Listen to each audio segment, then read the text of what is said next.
Hi everyone, welcome back to Woke Witch Tarot. I am so overjoyed to be doing another pick a card reading for you. Today's video I feel is going to be quite fun. Now, as you may have guessed from the title, we're talking about dating, but not just dating, but courtship in general, trying to get people's attention. If you have felt, right, that you have been looking for a relationship and the people that you reach out to don't reciprocate, or perhaps you have had bad luck when it comes to dating, or you're unsure of what it is that you could be doing right or wrong, I right, air quotes, right or wrong, in your particular dating scenarios, then this reading is for you. If you want help to kind of seal the deal or to figure out, like, why doesn't stuff work out, right? I'm going to give you the good, the bad, and the ugly in this particular reading, on some advice on what Spirit feels like you're doing wonderfully on, what it feels like you need to work on in regards to dating or trying to get somebody to be in a relationship with you, and also what it is that you are attracting to you, perhaps subconsciously, right? And what it is that you should be looking for in a person, things that could be red flags for your particular energy.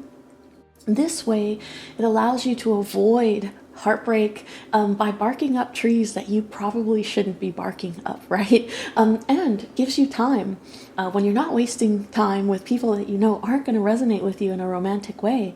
It saves you time to actually be able to focus on the people that will. So if you feel like you've had some ups and downs in regards to who it is that you've dated, how you've dated, but also the idea of like reaching out to somebody and them not reciprocating, or you feel like you're always the one that's reaching out to people and you can't get things to move into an actual relationship, this is the reading for you. Of course, in this reading, this isn't some personal condemnation, right? We all have our strengths and weaknesses. This is more to ask ourselves the question to help us grow in how it is that we project love, how it is that we ask for it, and where it is that we look for it. I will have oracle cards, I have tarot cards, obviously, and I pulled out the pendulum as well for a couple of questions that you can ask yourself with the guidance of the pendulum at the end of each reading. Of course, these readings are all general, which means that they're not going to resonate with everybody. You can always feel free to reach out to me on the website down here or in the description if you have any desire to get a personal reading tailored just for you. Okay, now I've got 3 piles for you to pick from today. The first is this beautiful kind of like an ombre colored crystal. Okay, this is pile number 1. We also have this purple crystal for pile number 2, and this beautiful blue crystal for pile number 3. Feel free to take as much time as you need. Pause the video if it helps. Ask yourself the question of, what is it that I'm doing right and wrong when it comes to dating or trying to get into a relationship? And what advice does Spirit have for me on how I can improve this, okay? And I will see you either at pile 1, 2, or 3, in whichever pile you pick. Once you know which pile you want, feel free to either fast forward to the timestamps that I have listed on the upper left-hand corner or down in the pinned comment below. I will see you at whatever pile you picked. All right, if you picked pile number 1, then this is the reading for you on how it is that you're dating it wrong, dating it right, and what advice Spirit has for you in regards to the way that it is that you date, and whatever it is that you're projecting, right, when it comes to romance to potential partners. Right off the bat from your crystal here, I definitely get the sense that there's something quite different about you, pile number 1. I get this energy from you that is complicated, but in a very good way. You are a deep thinker. You are somebody that really has probably done a lot of shadow work in their life, and you're ready. you're so ready. I'm getting this. You're so ready that one of the mistakes that you might be making is picking people that aren't. I don't mean ready for a relationship. I mean ready on an ascension level. You might be picking people that don't vibrate with you. And the reason I feel that that might be for you is because it's so easy to pick these people. That's a very interesting notion, right? Let me explain that, okay? First, I sense a certain strength from this pile. You're the wild ones in the groups, okay? You are wild. You were never meant to necessarily be tamed in a traditional way. There's something about your spirit, I can feel it very strongly, that is multidimensional, that is incredibly complicated, and because of that, an air of mystery to you almost, right? Because of that, you tend to attract people whose greatest weaknesses are your greatest strengths. Now, sometimes this can be nice in regards to having a nice balance in a relationship, right? Yin and yang kind of energy.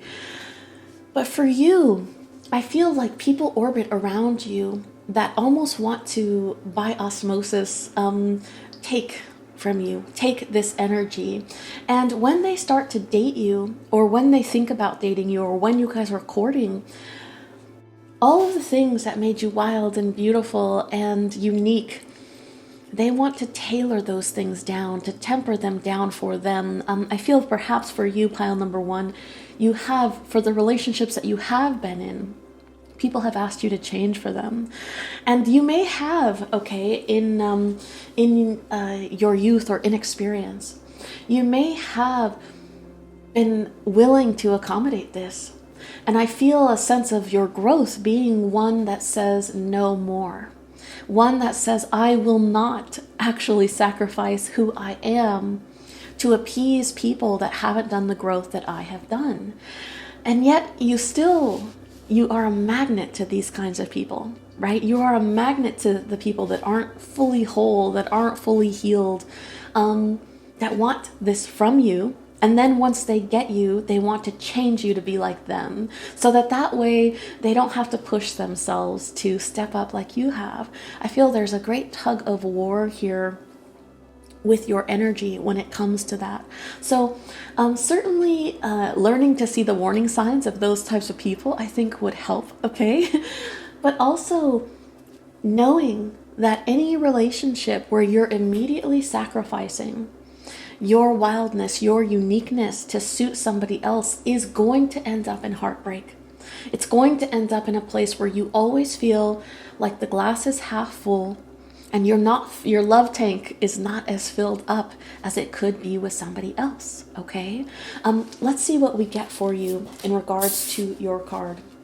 We have Dove Spirit, Be Peace, and Wasp Spirit. Sometimes life stings. Okay, so right off the bat, one of the reasons that you're so complicated, okay, is that you've been through some things.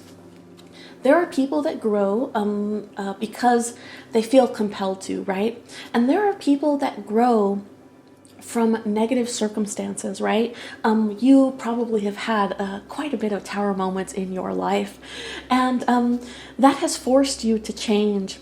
It's forced you to change and then seen the benefit of change. Forced you to change some more, right? Once a tower hits, you learn, okay, I have to change here, I have to adapt, I have to grow. And then that feeling becomes addictive, and so you push yourself even further for more growth and for more change. I feel like you have been through some things. This is 64 breaking down into a 10, very much like the 10 of Swords, the 10 of Wands, right? This idea that you've been through quite a bit. And because of that, you are wise. Because of that, you know how to push yourself. You're not afraid. You're not afraid of change. You're not afraid to go out into a situation where you know nothing. You know every part of life has a beginning where you know nothing and then you grow, right? And so you're very, very good with change, but also you're good at pushing yourself. I get an energy from your pile that is very much like, don't mess with me, don't waste my time. And as you grow, as you continue to grow with these moments where life stings, okay, your standards get higher and higher, and this is a good thing. I feel like you might struggle with this wildness in you, and you may have questioned yourself, pile number one, on, and this is why you entertain these people that you know these people are not going to fulfill you, okay? You entertain them because you think to yourself, I wonder if life is easier for people who have lower standards. And this is saying, be at peace with the fact that you were meant to fly. Okay, be at peace with the fact that you may be flying a little higher than others, and so it will take you a little bit longer to find the right one. If we don't come to peace with this, right, we will end up in scenarios where life stings because we're attracting. I love this idea of two flighted creatures, right?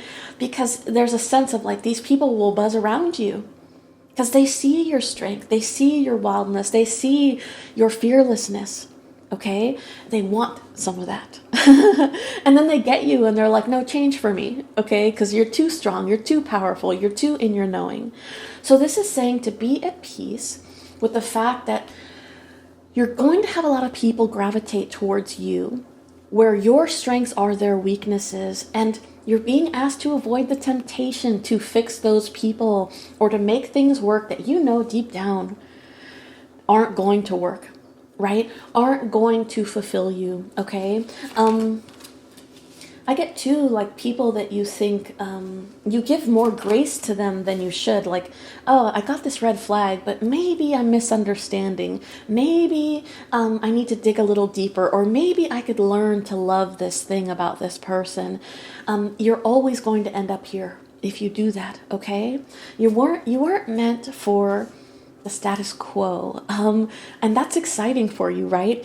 That there's something special about you, but it's also difficult for special people to find their other special half, okay? We have strangeness here and magic. Now, I think a part of your struggle is this being at peace with how different you are, how much you've grown. I see this actually as you, and these are the people that are gravitating around you. Now, obviously, these are children, right?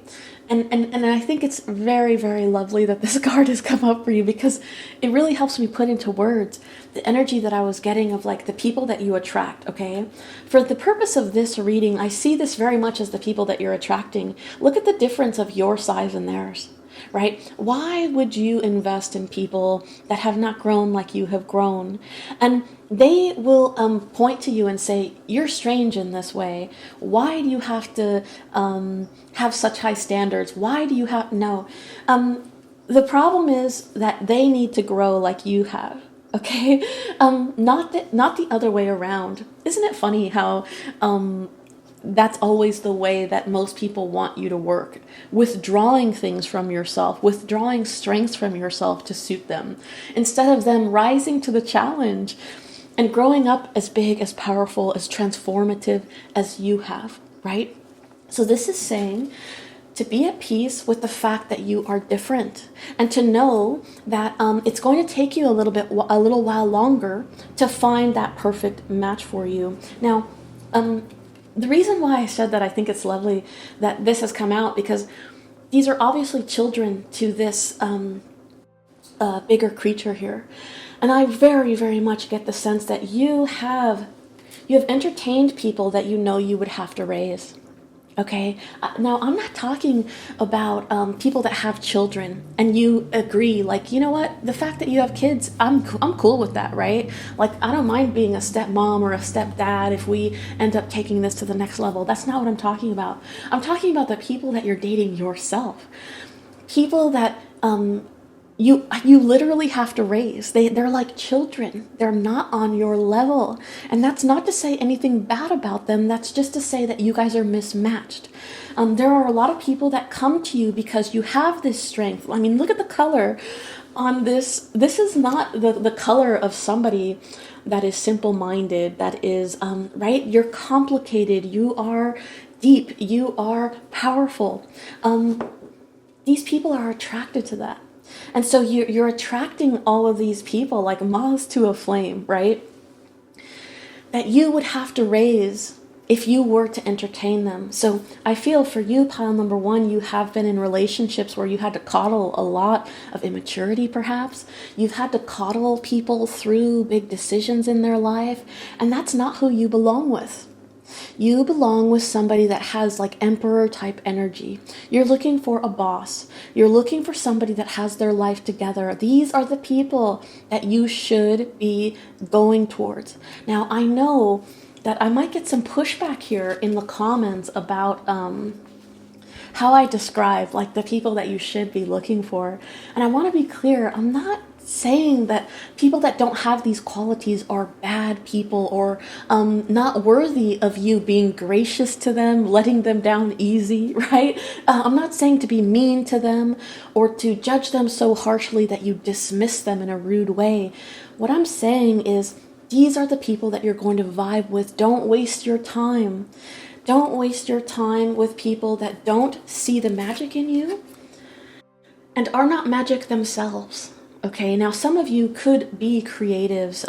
At a minimum, even if you don't feel like you have a creative inclination, you have a depth, the depth of a creative, the emotional depth, the mental depth, the spiritual depth of somebody that is magic like this.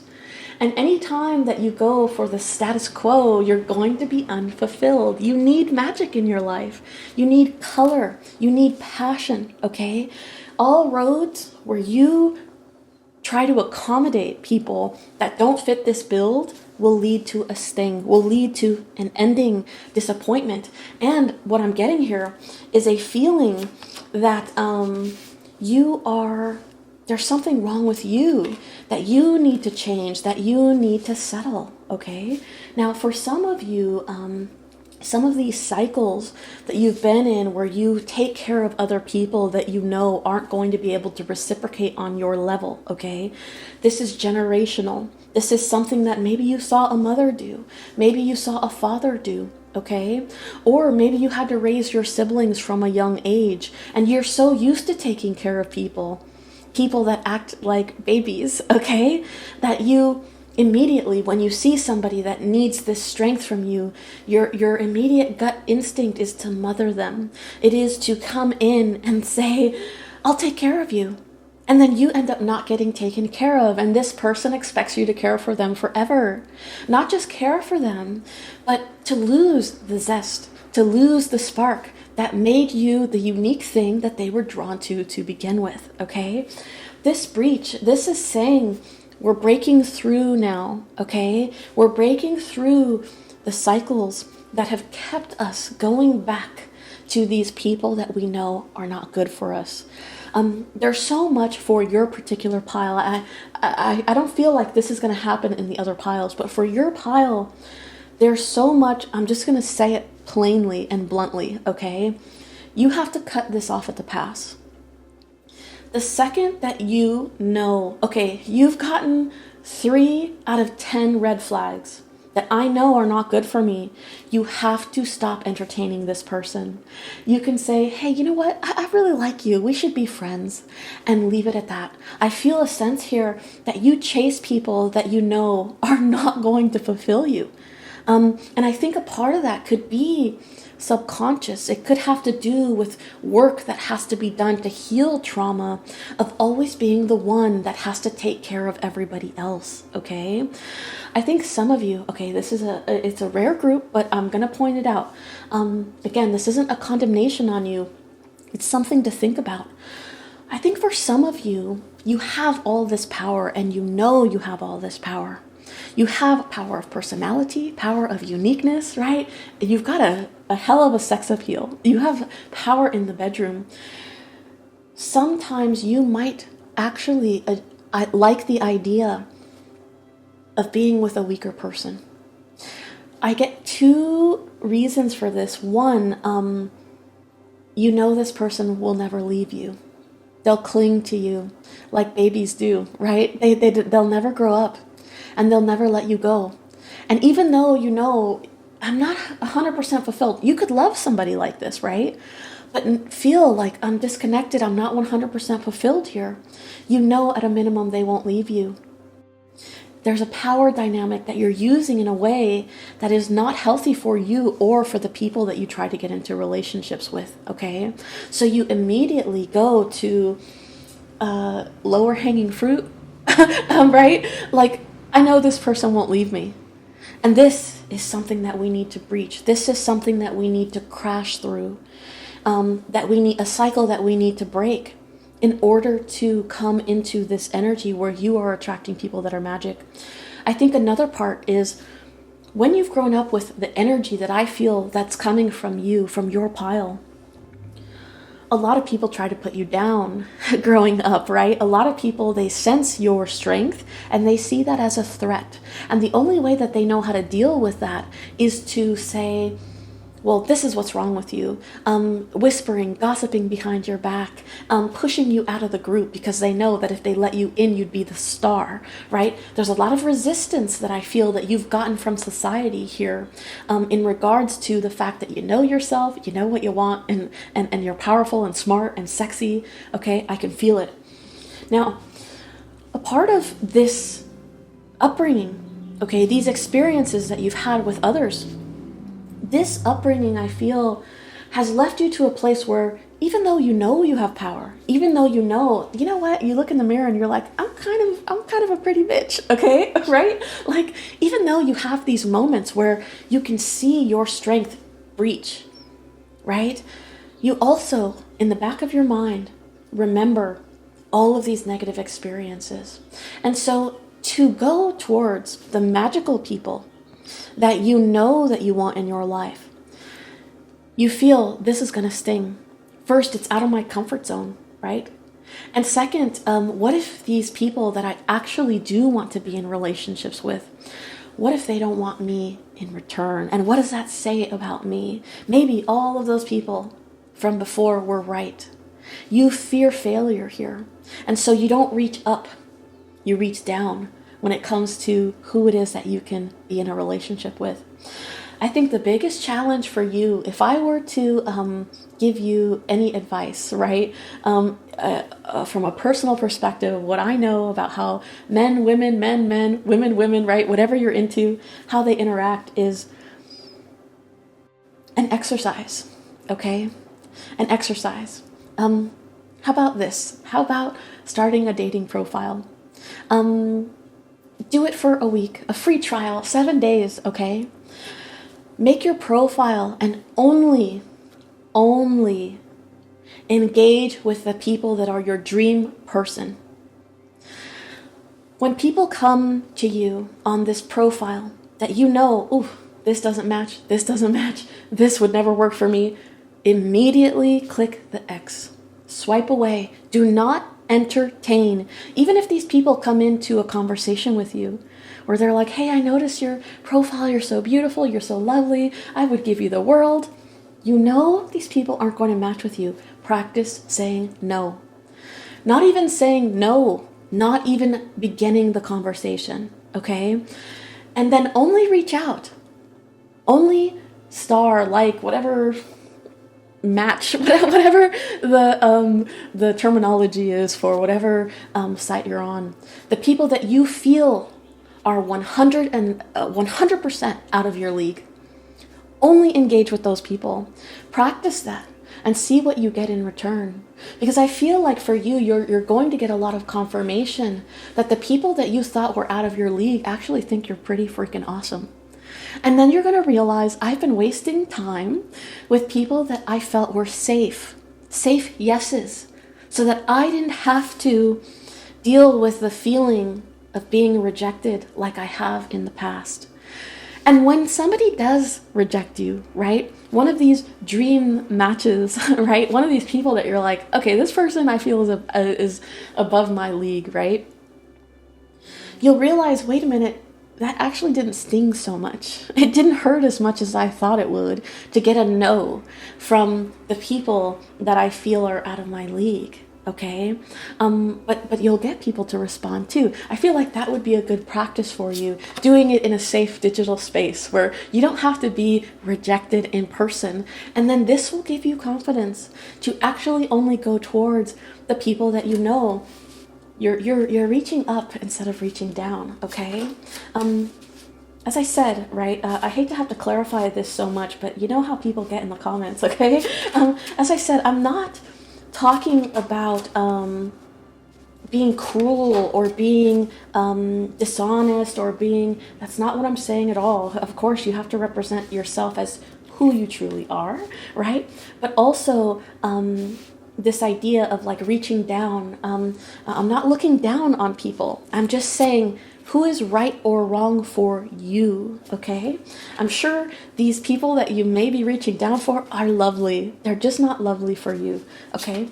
We have the 8 of crystals, the 10 of feathers, transformation, temperance. We also have the king of feathers here.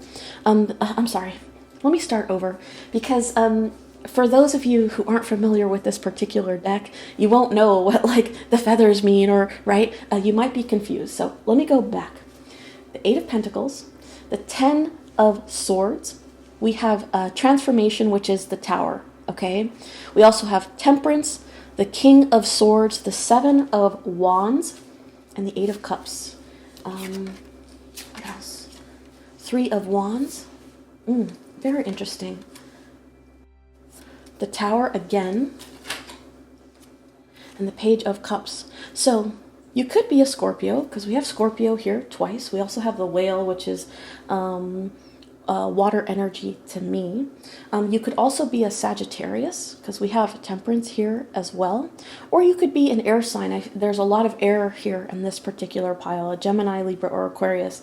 But you do not have to be, okay? Now, in this particular portion of the spread, I want to jump into your strengths and your weaknesses as far as how you come out in relationships, right? How it is that you communicate in relationships, and how it is that you may or may be mishandling interactions when you actually find somebody that you're like, yes, this is somebody that I want to try to court, that I want to try to date, okay? Now, for some of you, I think balance is key, okay? Some of you are extreme in 2 different directions, okay? For some of you, you're so focused on your work, you're so focused on your school, that other people might look at you and think, well, I've tried to reach out to you 50 times, and you haven't responded to me because you're busy doing this, and this. So are you even... do you even want a relationship, right? I feel like some people might get the impression that you're too busy for a relationship or too career focused for a relationship, okay? And then others of you, I get this sense of like, the second that you find somebody that you have a crush on, you are all the way in. Like, you are ready to marry that person before you even know them. I sense a very strong shift of extremes here. I'm not surprised in either direction because, again, the energy that I get from the crystal is one that is quite complicated, okay? So balance is key here. Don't go all in saying, when you get the first text, like, do you want to get married? This is too extreme for the people that you're looking for. Remember, these people are magic that you're looking for. These people have it together. So they need balance when somebody approaches them.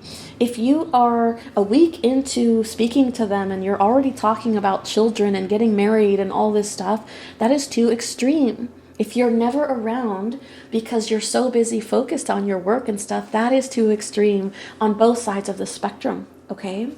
I also see here that with the 10 of Swords here and transformation, I think some of you have developed what I always call the urban scowl.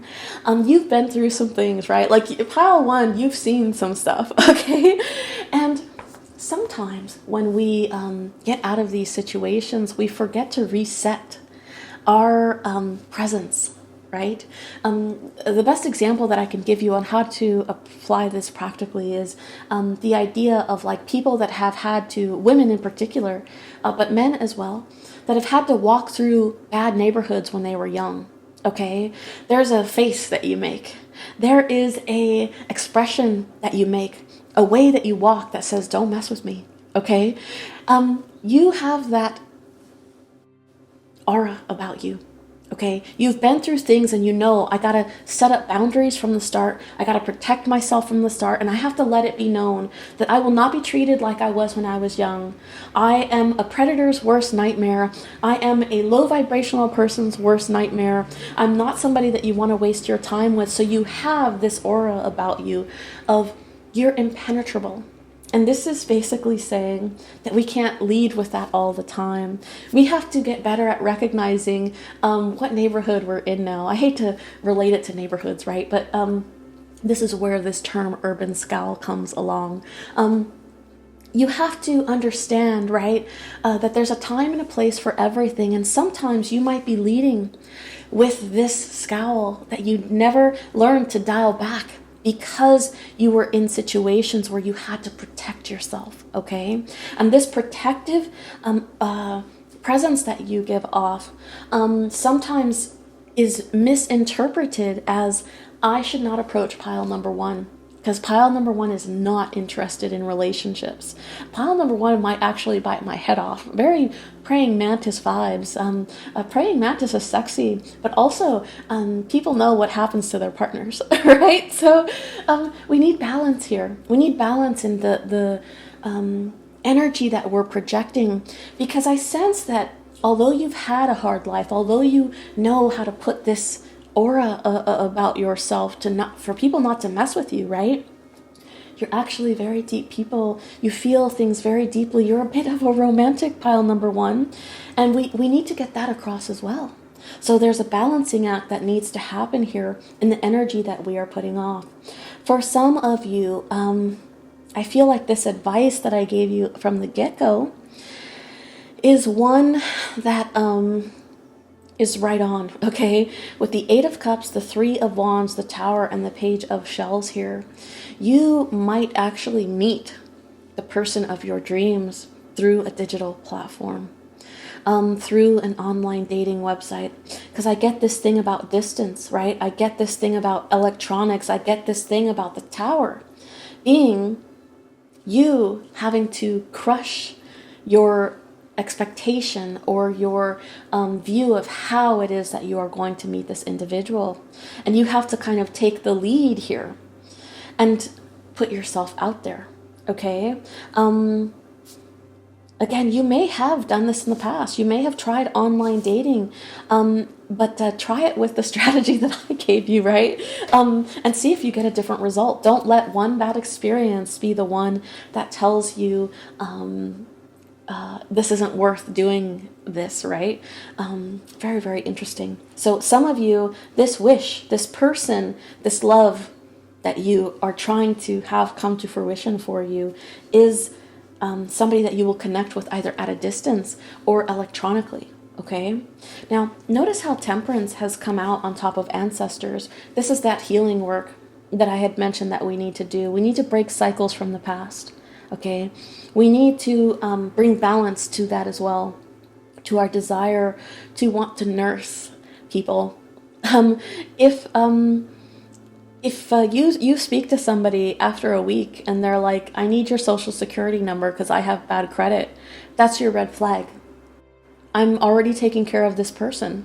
If they, after 2 days, put a toothbrush in your bathroom and they have more than a drawer, they've taken your damn closet, and they need your car to get to work, and they're asking you for $20 to go to the gas station, right? These are your red flags. You're already taking care of this person as a child, and you need to break that cycle. Your romantic partner did not come from your womb. And so you shouldn't have to mother them, okay? Any time where somebody is leeching off of you, for you in particular, this is a red flag, okay? And as I said, click the X. Even in real life, like, wow, it was so nice to meet you. As I said, gracious, kind, right? Wow, it was so nice to meet you. Oh, you know what? I wish that I could help you, but I can't. It's a really busy day for me. It was great catching up, and maybe I'll talk to you soon, right? You have to just set the boundary right away that you are not somebody else's mother and that you will not mother people in relationships, okay? Now, when you get in a relationship, when you get married, smother that person all you want with love, right? But if immediately somebody is like, can I nurse on you? Right? That's a red flag, okay? Literally and metaphorically. Okay. What else? Okay. Now, with the King of Swords here, I feel that this is actually advice here, okay? In your decision making, there's something about you that trails people along. You know that these people aren't right for you, and yet you still entertain. And this is basically saying you have to be colder, you have to be cutthroat, you have to stop thinking, the coulda, woulda, shouldas. Like, what can I build this person into? If they're not right for you, they're not right for you. Okay? Stop looking at people from a lens of, I can fix this person. I can make them the things that they lack. I can fix those things, because people for the most part will stay the same. Okay? What you're looking for, I feel, is a warrior. And again, strength comes up first. As I said, what you're looking for is a warrior. You need somebody that is strong as you. Any weakness like this is going to show, and you're going to resent the person that you're in a relationship with. Not only that, but I feel like the universe will automatically intervene here and say, wait a minute, this person, you weren't meant to be in a relationship with them, so we're going to have to make the relationship suck. Okay, or make the relationship not come to fruition. Okay, strength here, you need somebody strong, not just strong from a perspective of like, they've got a strong mind, they've got a strong heart, they have conviction, they know what they believe in. I feel strong from a sense of, if you ask somebody, what are your goals? And they're like, well, I'm just living it day by day. That's probably not somebody that you're going to resonate with. If somebody says, well, I'm so glad you asked, here's my 5-year plan, right? This is somebody that you're going to resonate with. Maybe not to that extreme, right? But somebody that has goals. Somebody that isn't just wandering through life. If you go to a dating profile and the first sentence, I have my own red flags. Perhaps one day I'll make a video of like things that I completely avoid, okay? If the first sentence is, I'm a laid back guy, or I'm a laid back girl, that person is not for you, pile one. You don't want a laid-back person. Now, that doesn't mean you want somebody that takes themselves seriously all the time, that can't have fun, that can't, right? But you're not looking for laid-back. You're looking for strength. You're looking for somebody that you can respect and that you can admire, that you can learn from, and that you can grow with. Stop reaching down, okay? Reach up. So you need somebody strong. This, I love that you need a lion as a counterpart here. Okay? You need a lion as a counterpart. This person has to have that fierceness, not just in how they think, but how they go after their life and their ambitions. 4 of Pentacles, you also need somebody quiet. You're not the type that you like quiet strength, okay? You like people that are more reserved. You're not looking for the person that is the class clown. There's something off-putting about that. My guides just said that just made my vagina very dry. So some of you, it's a total turnoff, okay? To have somebody that has to be the center of attention, that has to have everybody look at them. So if you are, if this is something that they show up with right off the bat, then you know, this person might not be for me. Okay? You need somebody with a quiet, reserved strength. People that say with what they do, not with how they talk. Notice here, even on the 4 of Pentacles, this idea of like putting up a wall here, okay? You need somebody that is secretive. This could be some of this like Scorpio energy that I'm picking up on, right? You need somebody that knows when to shut up, right? And when to speak. Notice on the 4 of Pentacles, she actually holds her own throat, like she's almost choking herself. There's so much about speech that is actually coming up with this 4 of Pentacles, knowing when it is time to talk and when it is time to walk. You need somebody that's a walker and that talks after they've done the walk, right? Versus somebody that talks all day, here's what I'm going to do, here's how I'm special, here's all my plans, right? And then does nothing, okay? King of Pentacles here, as I said, you need a boss. You need a boss. You need to look for people that are either independent in their finances or are in a level, a position of some sort of power. I get like power couple vibes here, okay? You want somebody that's going to be this counterpart. Now, some of you I'm getting some resistance from here, okay? Because I feel like some of you would like the idea of, once you meet your partner, to have a more traditional type of relationship where perhaps you stay home with the kids, or they stay home, and this idea of like a King of Pentacles wouldn't be right for you.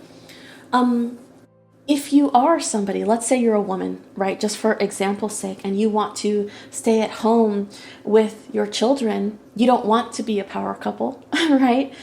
This is saying that you need a King of Pentacles to pay those damn bills. Okay, girl? Like, you need somebody that's actually going to be able to support a family. So yes, you should be looking for a King of Pentacles, okay? Somebody that, even if they don't own their own company, even if they don't, right, they're good at managing finances, they've got a decent credit score, right? They're not asking you to co-sign on anything for them. There's a sense here of responsibility, not just in how they handle their finances, in what kind of work that they do, in what kind of ambitions they have, but also from the perspective of what it is that they feel their role is in the world, right? Is it just to skate by and do the bare minimum? Or is it to live in this ultimate abundance?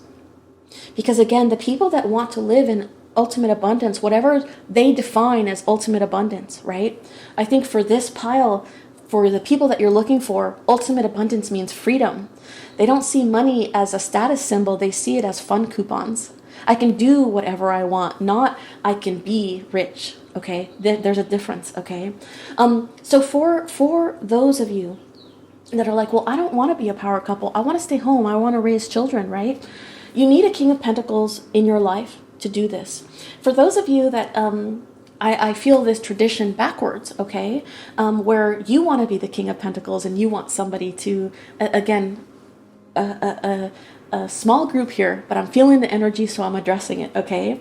You want somebody to stay home for you. You want to be the King of Pentacles. Do you want somebody raising your children that doesn't even know how to balance a checkbook? Right? See, you might be, the reason that I mention this is because you might be dismissing these people. She's too strong. He's too strong. I want them to, because I know men stay at home too, okay? I want them to, a partner that's going to stay home and raise my family. Well, do you want that person to be an idiot? They should have this strength, right? That's who I want taking care of my children, right? Not somebody that is immature, that doesn't know how to handle themselves. So regardless of your gender, regardless of the gender that you're interested in dating, I feel that there's a reason that this is coming out so strongly here. You should be wishing with the Three of Wands for a King of Pentacles. Again, this isn't gender specific, male or female, whoever it is that you're into dating, okay? Now, Eight of Cups here, and the Tower. You need somebody whose life changes. If you interact with people that whose life has stayed the same all of their life, they've grown up in the same town, they know the same people, they never looked for any other opportunities or higher education, or this is a red flag for you. Now, that doesn't mean that these people can't be your friends, that these people you can't be close to them, right? Dating them would be a problem for you though, okay? You need change. You need somebody that isn't afraid to walk away. I think you need somebody too that, as I said, with this thing about standards, okay? That you fear you could lose. That's when you know you're in the right relationship. When you actually fear that you could lose the person that you're in love with. Because that's how you know you truly want them. I feel like for some of you, maybe when other relationships where you've entertained these people that as I said, you're reaching kind of down for, that you know will always be loyal, it's almost like if when you break up, right, you feel like, like you didn't lose anything. And that's not how love should feel. That's not how truly connected love should feel. You've got the Lovers here. There's a lot to be said about, first, I get instant spark, instant connection. See, what I feel in your past here is that you've tried to make things work. right? Even here with the Eight of Pentacles, you've tried to make them work. You've tried to say, well, maybe these things aren't as important to me as I thought. And this is basically saying, no, you should be with somebody that you feel this spark with. That if I ever lost this person, I would be ruined emotionally, right? This is who you should be going towards, okay? If you don't feel this, if you have to try to convince yourself to love somebody, that person might not be right for you. You could be barking up the wrong tree here, okay? I think the last thing that I'll mention here that I'm picking up on is this idea of what is given, okay? Now, what I mean by that is there's a sense here with the Page of Cups underneath the lovers here. There's a sense here that you are trying to make things work sometimes with people that you know don't want the same thing as you. Are the people that you're engaging with offering you soulmate love? Looking for soulmate love? Because if you, let's say you find somebody and you're like, oh, this person's hot, or this person's interesting, right? I want to try to love this person. I want to try to date this person. You guys start talking and stuff like that. And they're like, well, I'm not really looking for anything serious, right? Because they know they got you already. Because you're like, give me your love, right? Like, give me your damn love. If they say that, you need to learn how to cut it off. I feel like some of you could be chasing here. I hate to say pick me girl, but like I get that energy, okay? Some of you could be chasing people that you know are going to cut you with the King of Swords and the Seven of Wands here. You're fighting for somebody that has already said, what I'm offering is not what you're looking for. And you think maybe, no, once they realize, right, how deeply I can love them versus somebody else, right? Or how I'm their soulmate because I feel like I'm their soulmate. Even though they have made it very clear that they don't want anything deeper with me. Once you start chasing, you're going to end up in this sting situation, okay? You're going to feel chopped up like that documentary of the guy that does the sushi, okay? Like chopped up. Like this King of Swords has the ability to do. And I feel that a part of that with this idea of the King of Swords is that you're giving away your power. You're giving away your magic here by chasing people that have made it clear that they don't want you in that deep way, right? They just want to fling.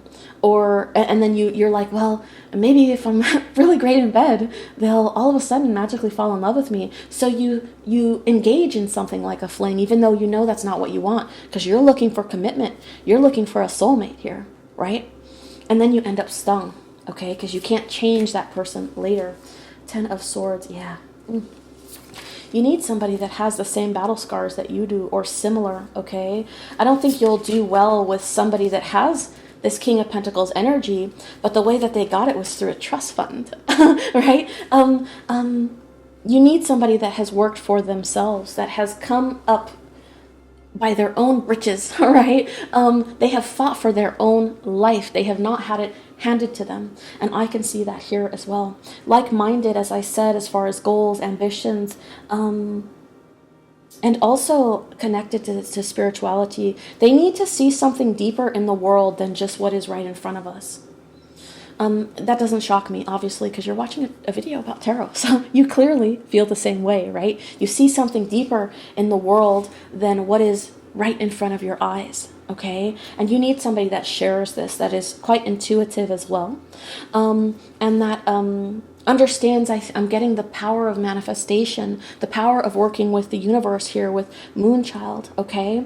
And again, this sense of the Knight of Swords here over the lovers. Somebody that actually holds to a moral compass when it comes to what they're looking for from you, okay? Here's what I mean by that. In this scenario that I gave you where you're looking at somebody and you're like, I want them. At a minimum, your loins are like, yes, like break me off a piece of that, right? And they say, no, I'm not looking for something serious, or I just want to have fun, right? I'm getting here that if these people right? Like if they were like, I'm just looking to have fun. If you were to say something like, well, maybe I could go and just have some fun, right? I'm getting that these are not the people that have the moral compass with the Knight of Swords that you're looking for. See, the person that is going to be your soulmate, okay, pile number one, if they were in a place in their life where they were just looking for some fun, right? They weren't looking for anything serious. Knowing that you wanted something serious, this person would never engage you in a fling. Their response to you offering yourself for a fling would be, you know what? You're so wonderful, but I know that you're not looking for a fling. I know that you want something deeper from me. And it wouldn't be right for me to take advantage of you in a physical way that's going to end up hurting you emotionally. Okay? It wouldn't be right. I need to be kind of this gallant knight because I know that you feel something deeper for me. Okay? And it wouldn't be right for me to entertain your cup of love with the Page of Cups here if I didn't feel the same way. You're going to resent me, right? They're taking care of you before you take care of yourself. That's who you're going to end up with. That's who you're meant to end up with. Somebody that would be clear with you, right? We don't want the same things. Let's not, I don't want you to give a part of yourself and then resent me for giving that to you. They're protecting you before they're even with you, right? This is the type of honesty, the type of actual power, actual strength that the person that you're meant to be with would have, okay?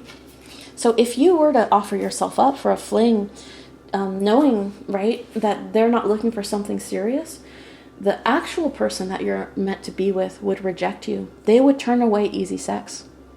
They would turn away sex with you because they know that you're going to regret it later. And that's the mark of a true strong person, right?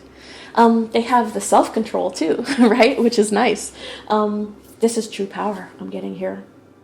Very, very nice. Okay, I want to pull the pendulum for you on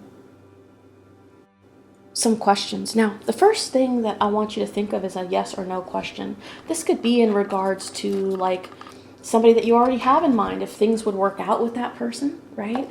Or in regards to a trait or something that you're doing, like, is this working to my benefit? Do I need to work on XYZ, right? Whatever that thing might be, feel free to pause the video if you need to. Ask the question, think about the person, think about the situation, think about yourself, right? And let's see if we can get a yes or no answer on that for you, okay? For pile one, please. Regarding the question that they are asking about. For pile number one, please.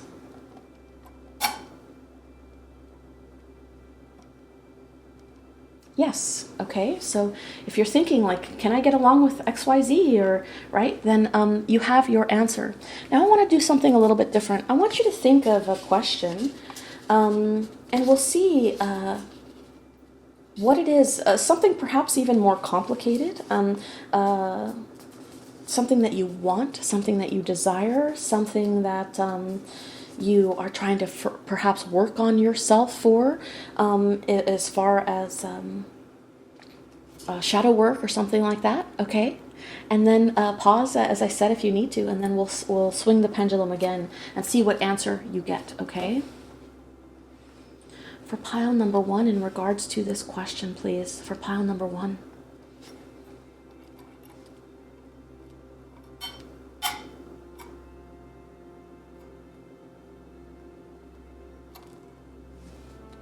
You don't need this, okay? You don't need this. That's the answer that you got from the pendulum. So if this is a person, maybe it's time to let that person go, right? If this is something that you're saying like, will somebody think that I'm pretty enough to date, or, right? This is saying you don't need this. You don't need to lead with that. The person that you're meant to be with will see you as beautiful, okay? If you're like, should I move to Timbuktu? Is that where I'm going to get a relationship, right? You don't need to do that. Okay, so whatever the question was, you can learn how to apply it to the context of what it is that you're asking with, you don't need this, okay?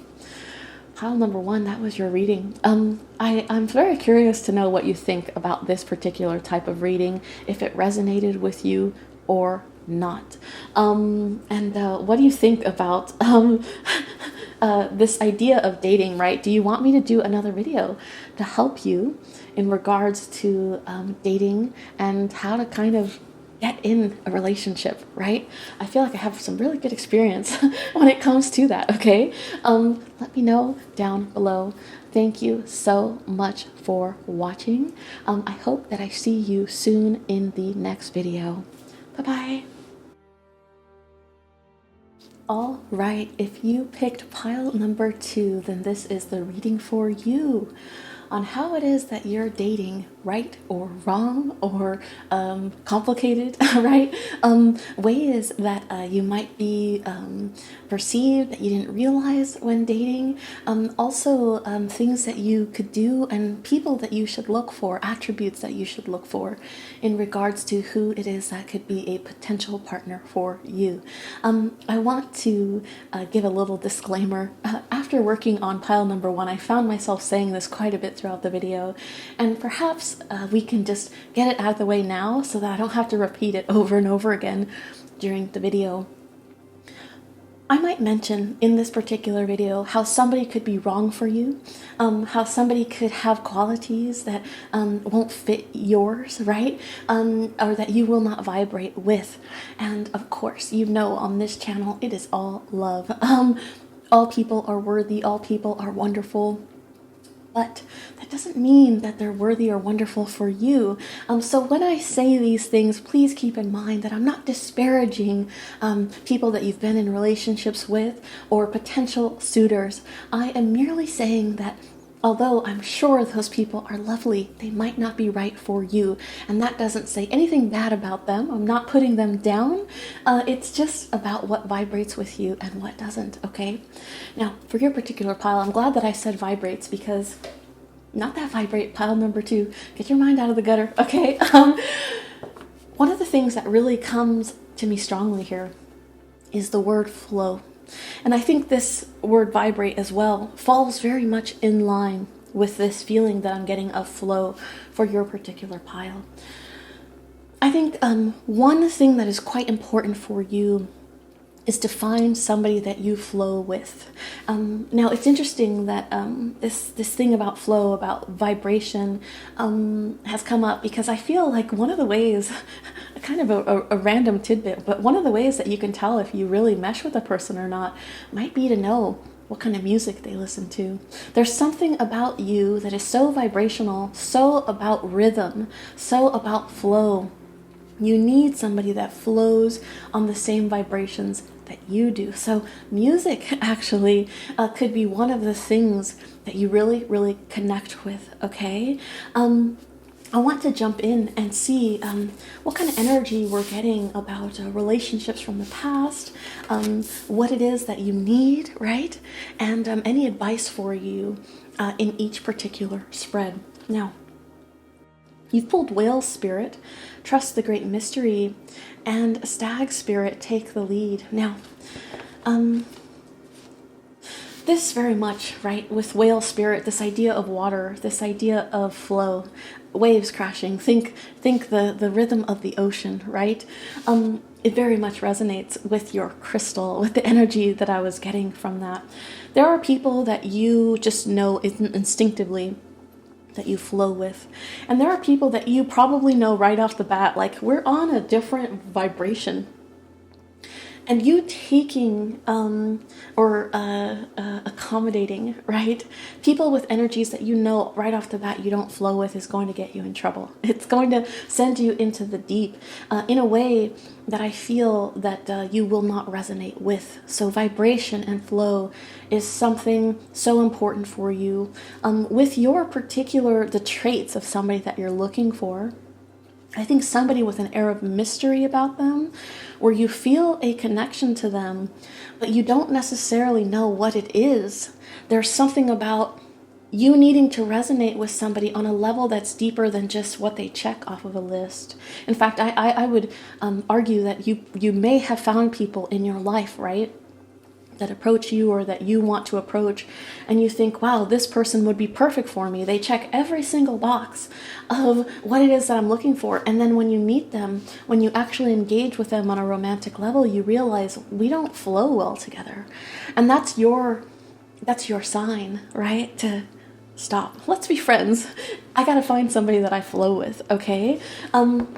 I also feel like there's a sense of you being attracted to mystery. I could see how that is, it's funny, this whale spirit is card number 11, this divine destiny, right? 1111 signs, synchronicities. Synchronicity between you and your future partner's flow is very, very important. I think too, synchronicity in how seriously you see the world, how deep you both feel emotions. If you were to show somebody a work of art that truly resonates with you and they responded to that with, well, okay, like that looks nice, right? They don't have the connection, the meaning, or at least ask questions like, why does this mean so much to you? This is a red flag for you, I think. Okay, you need somebody deep emotionally, deep mentally, deep physically, okay? They see life from a deeper perspective. They also perhaps believe in things like destiny, in things like fate. They like the idea of the wonder of the universe. They contemplate things like this. Somebody that perhaps would be into something like a tarot reading, very out of the box thinking, okay? I feel that some of you might get yourself in trouble here, okay?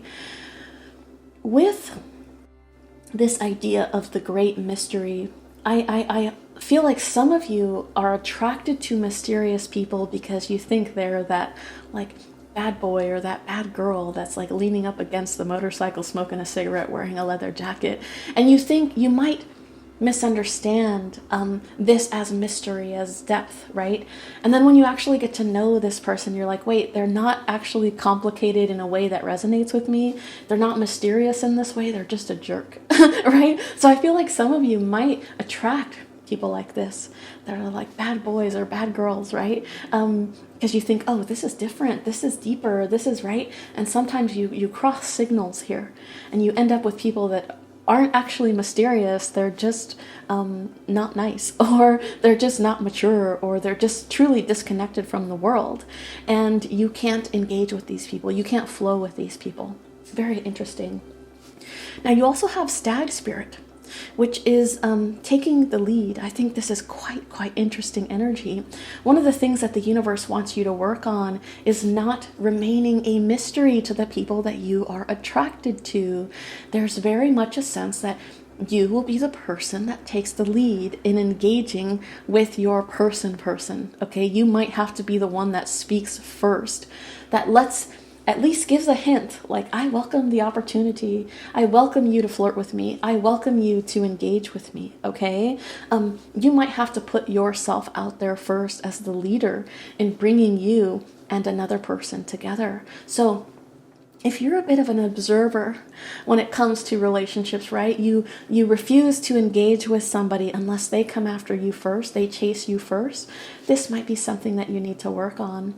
I think too, you might already know of people that you're very, very interested in, but you're afraid. You might be afraid of like, this person is out of my league, or this person has never, I followed them and they haven't reciprocated, or I let myself be seen, but they've never reciprocated, or I'm just watching them from a distance, hoping, dreaming, right? Wishing. And the universe is saying, stop doing that and put yourself out there. Don't be a mystery. Don't be a secret. Don't keep your feelings a secret, especially if you already know who this crush could be. It's saying take the lead and put yourself out there and let the chips fall where they may. There's no need to play this game where you're sitting, waiting, wishing. Speak on what it is that you feel. Very interesting. We also have not o'clock time. Interesting that this has come up with the idea of 11:11, divine time, divine destiny at play, in when it is that you're going to meet your person, right? Understanding too, I think that, okay. I feel a sense of like perhaps a preconceived notion of what the fairy tale is for you.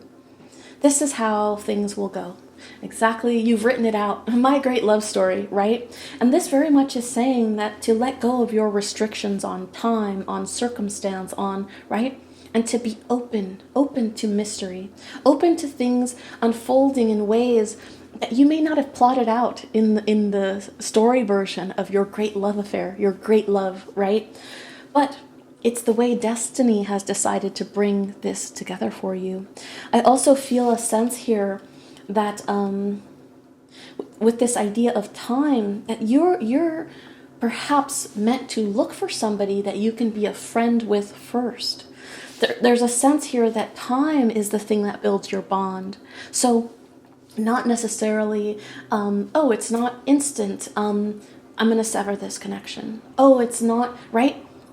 There's a sense here that perhaps your love of somebody will build with time, and the process by which you get from speaking to dating to courtship to marriage might take a little bit more time. It's something that you have to be patient for. There's a sense of like evolution. Okay, that evolution might take a little bit of time, and you might wonder, we connect so well, why aren't things moving faster? We connect so well, why aren't we married already? Why is this person taking their sweet time?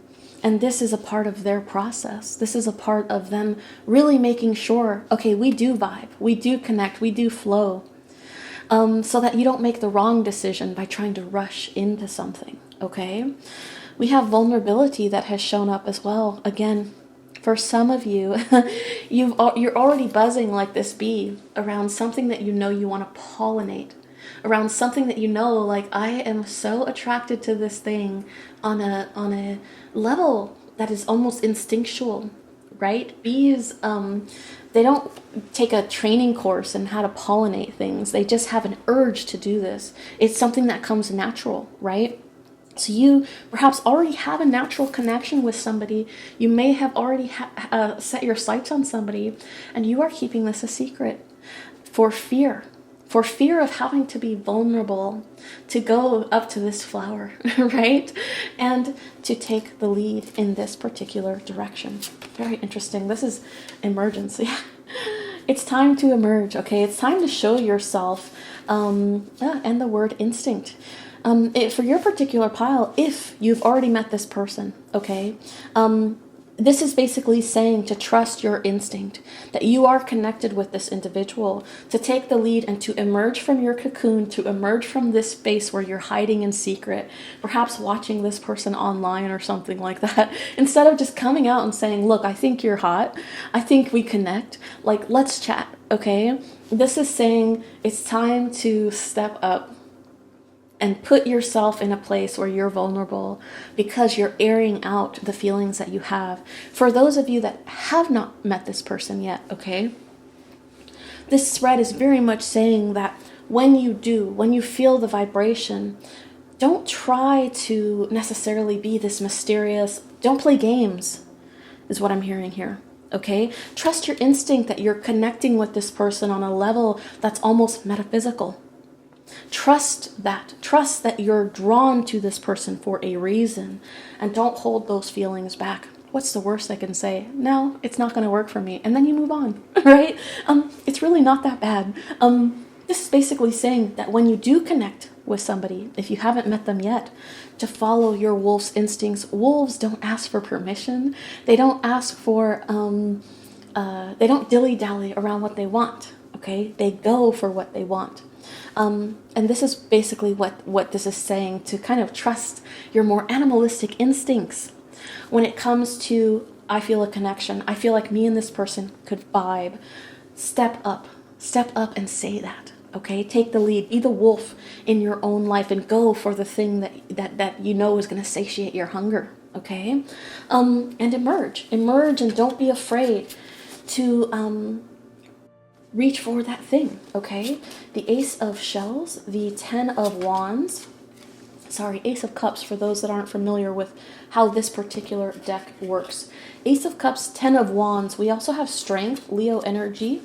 You could be a Leo or be interested in one, but you don't have to be. The Ace of Wands, the Ten of Pentacles, the Six of Pentacles, Justice, Libra energy, And the shaman here, you could be a Virgo as well.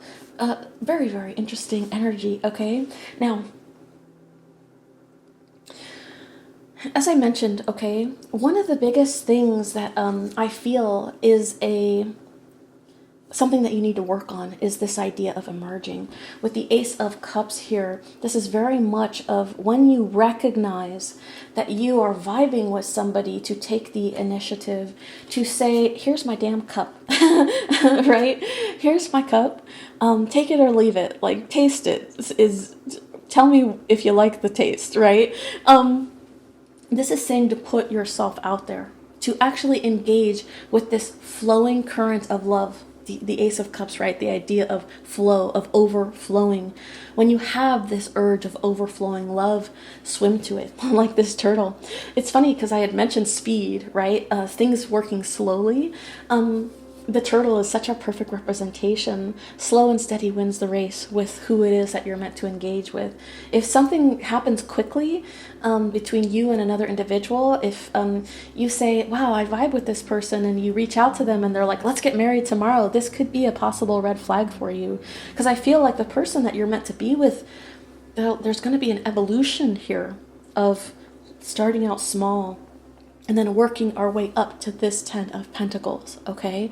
To trust, to love, to legacy, to forever partnership, okay? So this is saying one of the things that we have to work on is actually going for our happiness and not just sitting on the sidelines wishing for it to come to us, especially when it's right in front of you. And you know, like, I connect with this person, okay? We have to release the burden of what it feels like to put yourself out there with strength. This is saying, have the courage to speak your truth, okay? Have the courage to come forward and to identify yourself, even if that leaves you in a place where you feel vulnerable to rejection, okay? The more vulnerable that you make yourself to rejection, the closer I feel that you're going to get piled to this person, okay? I also have the Ace of Wands here. Now, here's something very interesting.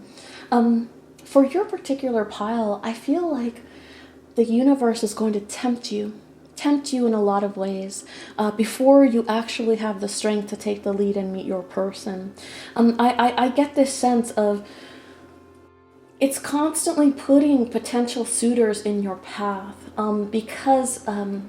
And you'll know if this resonates with you, because you'll find people that you'll fixate over, and then you'll never do anything about it. And then you'll think, I'll never find... Oh, you'll see this person perhaps get into a relationship with somebody else. And you'll think, I should have said something. I should have stepped up. And maybe you do step up. But after you feel like somebody has taken this person away from you, or they're already in a relationship or something like that, which can complicate things with the 10 of Wands here, okay? I feel like you let time slip sometimes, okay? You let time slip, and that person ends up getting taken, even though you knew that whole time, like, I should have done something. You know what else I'm getting here? Not only does this idea of time slipping and them getting into a relationship, but the person that you end up seeing them in a relationship with has a lot of similarities to you. And you might kick yourself and say, so I was a good match for this person. They would have been interested in me because the person that they're with now, we have so many similarities, okay? And so here comes the cycle of beating yourself up with the 10 of Wands, right? Because you had all these coulda, woulda, shouldas now, okay? This is saying that the universe is trying to test you. It's trying to give you a lot of opportunities to work up the nerve and to teach you, right? That the squeaky wheel is the one that gets the oil. It's time to start squeaking for you, right? It's time to start squeaking pile number 2, okay? Speaking on the things that you actually want. With the Ace of Shells and strength, even the 10 of Pentacles here, I definitely see that some of your strengths, right, when it comes to dating, when it comes to relationships, is when you give your cup, you're doing it earnestly, okay? And this can feel like a gift and a curse, I feel.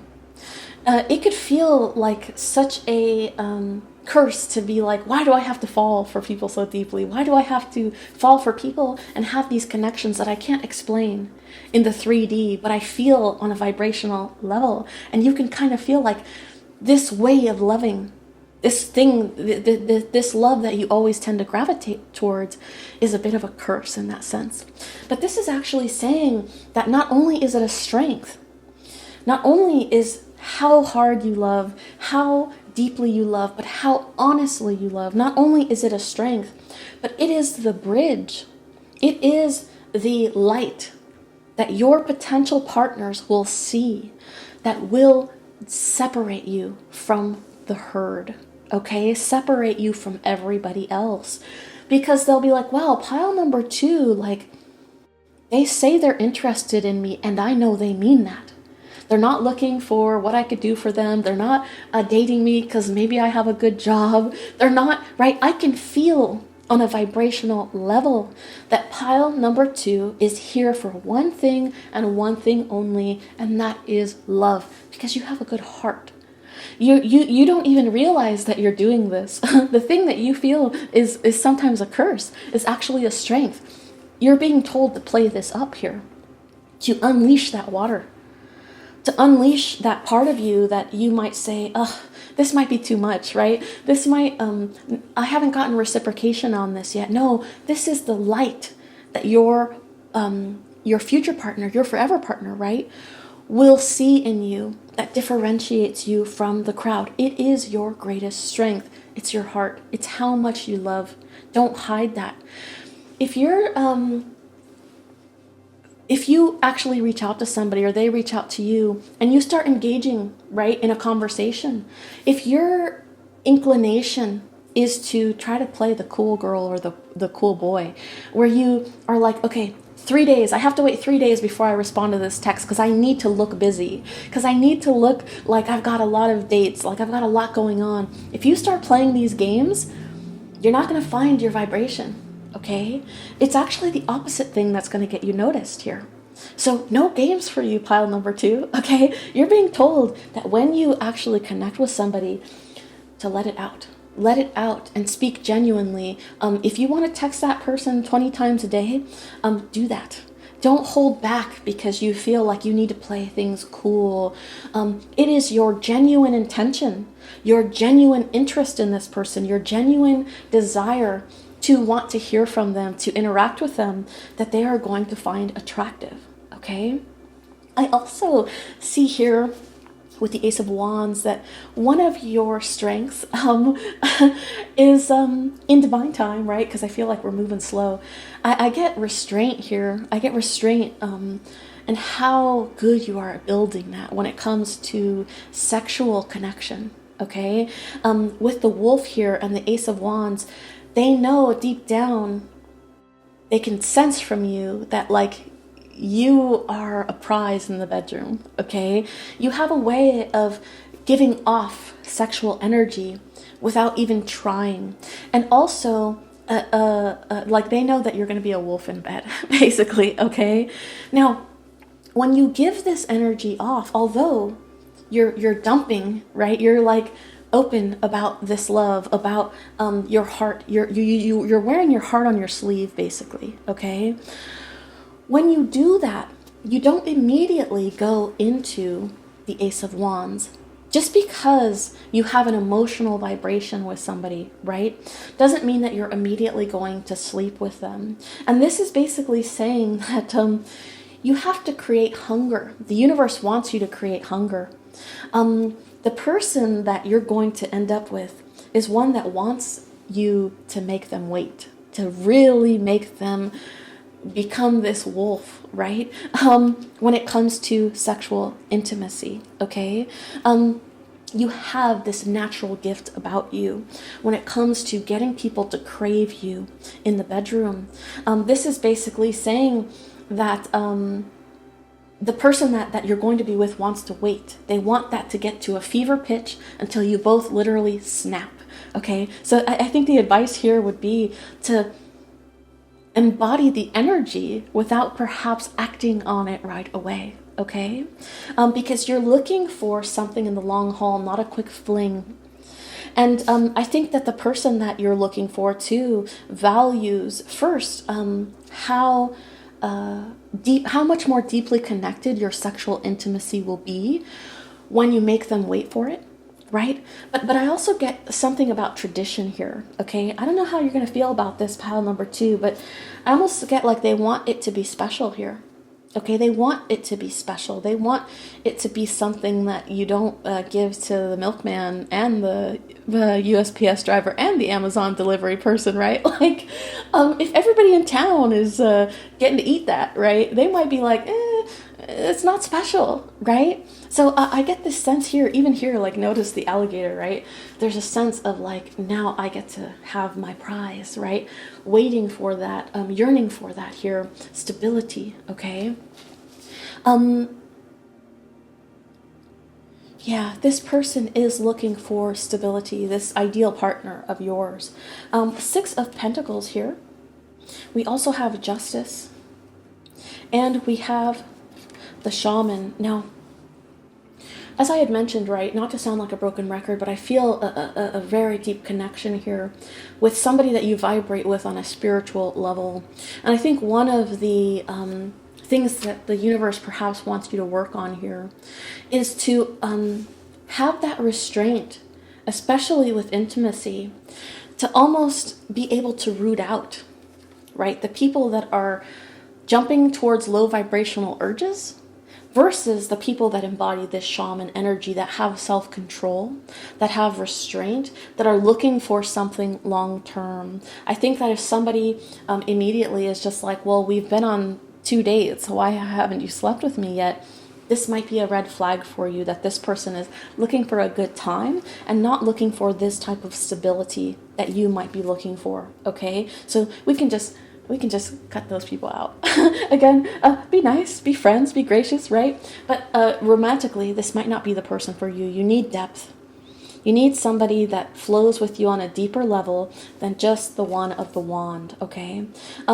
This person could be a little bit creative. I get like somebody that sees the world from a perspective where maybe they do like art, maybe they do share their music playlist with you. There's a sense of like beautiful things culturally, artistically, musically, that will bond you both together, okay? So again, this could be one of the ways that you can identify this person, like, oh wow, we match, our playlists match in some way or something like that. Like send me your Spotify playlist or something, right? This will let you know that this is the person. Now,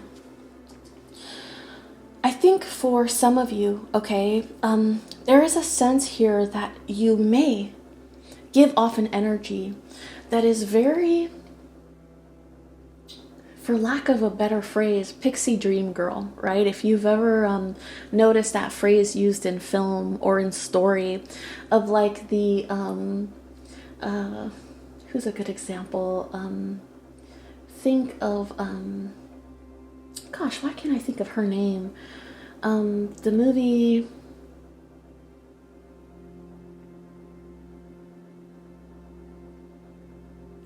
it's not Kate Winslet. What is this woman's name? She does all those Fabletics commercials. I think she might actually be like the owner of Fabletics or like a partner with Fabletics. She's a blonde actress, and for some reason, like, her name just completely escapes me. She's in this film. I'm going to link it down below so that you know what it is that I'm talking about, because I don't want to waste the whole reading trying to remember this. It's this idea of somebody that is fairy-like and light on their toes and whimsical, and there's a sense here of not being serious. I think you might give off that vibe sometimes, okay?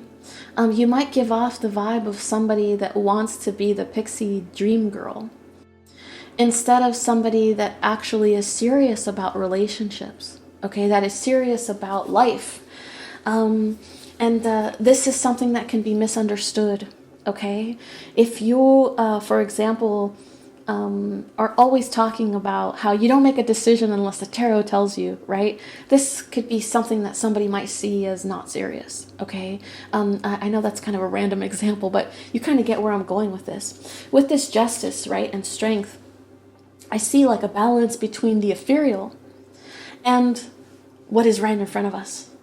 You could sometimes deviate too far into the whimsical and completely ignore the stuff that is right in front of you, the practical, okay? I don't care about how much money somebody makes, or, right? It's all about love. It's all about, this might give off the energy that you are not serious. Not a serious person, okay? And I think this person is looking for a balance between both of those things. Somebody that is artistic and craves something deeper, right? Craves spirituality, craves all of these experiences that feel like they're on another plane, but can bring that into the real world and apply that in practical ways. If you spend all your weekends with flowers in your hair running through the forest naked, right? This can be misconstrued as you not being serious, of you wanting perhaps even somebody to take care of you because you're not taking care of your own matters. So bringing that into balance, I think, is very, very important. I think too, with this idea of mystery, right? There's a sense here that when you approach, when you bring yourself forward, you're not being truthful or clear about who you are or what you want. In other words, you're trying to put on a brave face, right? You're blocking your truth, this deep heart that is overflowing, for fear of like being too much or like loving too hard right away. There's a feeling here that you're trying to perhaps put on a facade of what you think people want from you versus who you actually are. And this is something that the universe wants you to work on, okay? Speak your truth. Speak to who you truly are here, okay? Even here with the Six of Pentacles, this idea of balance. Balance between the practical, balance between the whimsical, balance between putting yourself out there, taking the lead, and balance between doing that in a way where you make everything about, well, I know, I feel it in my heart that you're my soulmate, right? Even though I haven't bothered to look at the practical list of who you are, what you want, and all of those things. You're being asked to balance those things. Very, very interesting. Let's see what it is that the universe wants you to look for in your partner. The Devil card, Capricorn energy, the Magician, the Three of Cups, the Two of Cups, the Nine of Pentacles, the Eight of Pentacles, the Page of Swords, and the Three of Wands. Okay, first let's get the stuff out of the way that I kind of already mentioned, okay? Page of Swords, you need to connect with somebody mentally here, right? Look at the ways that she holds her hand to her temple. There's something like a truth that's in the brain, in the intuition, about who it is that you're meant to come together with here, okay? And you're being told that you need to be with somebody that will play with that plays with the idea, with the Three of Cups, right? Plays with the idea of what is real, what is not real, right? What is serious, what is not serious. They have a very good balance between being practical in life and being whimsical, okay? I also feel, though, that psychically, with this idea of flow, you'll know right off the bat who it is that you vibrate with. I almost feel even here like you can communicate with this person telepathically, in a sense, like you already know truth, clarity, you already know what's flowing from this individual. And if you don't feel that right away, you're working against the current I'm getting. You're working against the flow. You're working against your own current, trying to be strong to make something come to fruition that you know doesn't resonate with your truth, that isn't going to be your justice, that isn't going to be something that perhaps ends up in the justice system, right? With this idea of coming together in love, okay? So you're being asked to kind of sever these connections. Again, this isn't to say to cut people out of your life or to exclude them, but perhaps from a romantic perspective, you can say, you know what, I think we'd be best as friends. With the Page of Swords also showing up here, right at the center, as I said, there's a sense of speed here, time moving slowly. I think you were meant to start out as a friend. Three of Cups, right? Coming together with friends, with this person, with the Page, taking things slow, starting with friends. Again, even here with the idea of emergence, right? Of mystery, how I had mentioned, you might already know who this person is. You might watch them on social media or something like that. We're getting more confirmations of that. This person could even be in the public eye. Okay, and that's how you know them. You know them from watching them online, okay? Interesting. Or maybe you stalk them a little bit. No judgment. No judgment, pile number 2, okay? Magician here, and Eight of Pentacles. This person could be a creative for their work, okay? Regardless, though, at a minimum, you're looking for somebody that perhaps can intermingle alchemy and magic in the work that they do, okay? This can obviously happen in many forms. This could be somebody that does art for a living, that is in the movie business, right? That writes beautiful words, that actually is a magician, right? That does magic tricks for their work. But at a minimum, there's something about their work that makes that it requires an internal magic in order to create. Very, very interesting. You're going to connect with this person. You're going to know who this person is because they take this magical perspective into the work that they do. But also, again, Six of Pentacles underneath, right? Balance between magic and practicality here with the Eight of Pentacles. Even though they have a wondrous spirit, even though they are somebody that very much believes in fantasy, believes in wonder, they also know that we have to function in this society, okay? Devil card here. Now, with the Ace of Cups underneath, this is very much a sense of like somebody that you feel shackled to right off the bat vibrationally. You don't know why, but for some reason, like you're craving this person like crazy, right?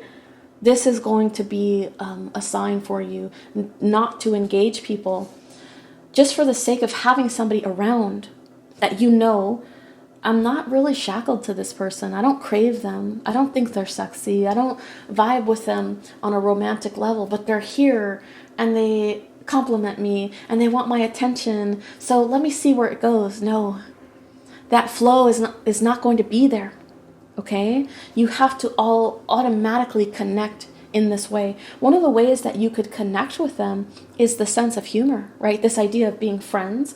Like in your mind, like you both know when to be kids. You both know, you share the same type of jokes, okay? You're definitely looking for somebody that can laugh at themselves. They can take life seriously, but not themselves seriously. And they can laugh at themselves. Somebody that works hard, that has that kind of stability in their life, and perhaps somebody that's quite independent here with the Nine of Pentacles. I see this as independence, not just in like, you know, I have my own place, I don't live in my mom's basement or something like that, depending on your age, right? If you're super young, then first, why are you here? But also, I could see this very much as of course, through circumstance, if they're younger, they would live with their parents or something like that. So take that as it resonates. But I see this in how it is that they've achieved this independence. There's something very out of the box thinking about this person. I don't feel, and again, remember that disclaimer in the beginning, okay? I'm not talking smack about people that are like this. I don't feel like the person that you're going to be connecting with, the person that you should be looking for, would do what is considered like blue collar work, okay? This person is out of the realm of that.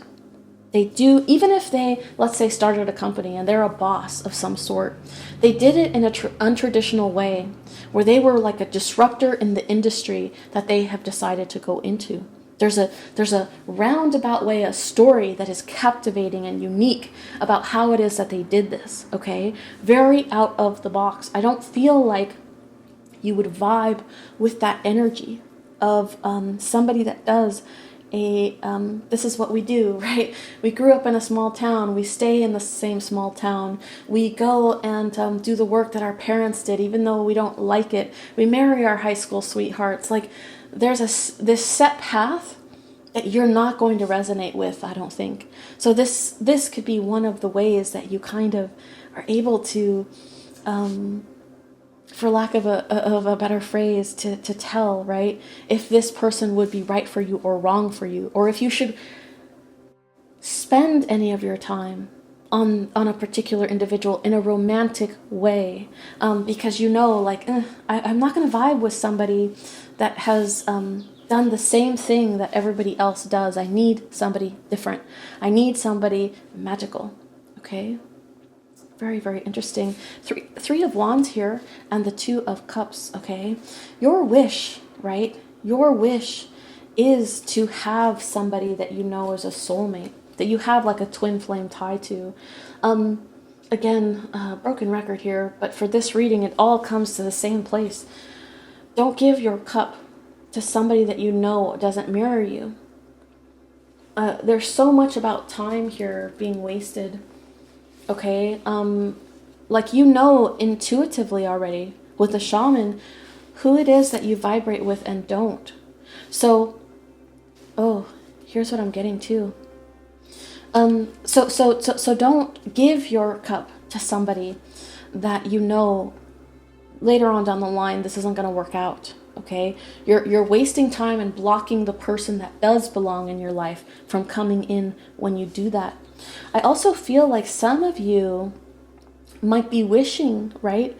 Wishing for people that you know are kind of unavailable. And this is basically saying to only look at, for example, if you feel connected to somebody, but they've been married for 10 years, right? Like, it doesn't matter how much the vibration is between you both, right? There's a sense here that like we're wishing for something that we know might eat us up, right? We have to release that, and we have to go towards wish for things that actually can come in, for somebody that actually has the ability to give you this cup of love. I think for some of you, this is a note to separate yourself from any vibrational links that you have now that you know this cannot come together. Even if you think, well, who knows what happens down the line, don't block yourself now from engaging other people because you have your heart set on somebody that is not available. This, I feel, can get quite complicated for some of you. Very interesting. Okay, I want to pull the pendulum for you. I want to give you the opportunity to ask two questions. The first will be a yes or no question. Okay, so think about any question that you want a yes or no answer to. This could be about a particular person. It could be about a particular situation, or if you're going to meet somebody in a certain time frame. Whatever that question is for you, pause if you need some more time, and I will swing the pendulum to see if we can get you a yes or a no on this. For pile number 2, please. In regards to their question, yes or no, please.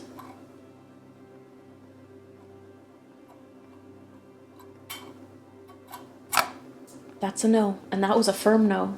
Okay, that was a firm no. I always pay attention to how it is that the pendulum lands, and that was a firm no. Like, if you're thinking about somebody in particular, perhaps it's time to let that go. Perhaps it's time to make space for the person that you actually are meant to be with, okay? I want you to think of another question, perhaps something more complicated. I think for this particular portion, it might be good to ask a question about yourself. Any worry that you have about yourself, about if you're good enough, if you're, right, like any anxiety that you feel about dating, and let's see what answer the universe gives you in regards to that, okay? For pile 2, please, for their question. Some guidance, please, for pile 2.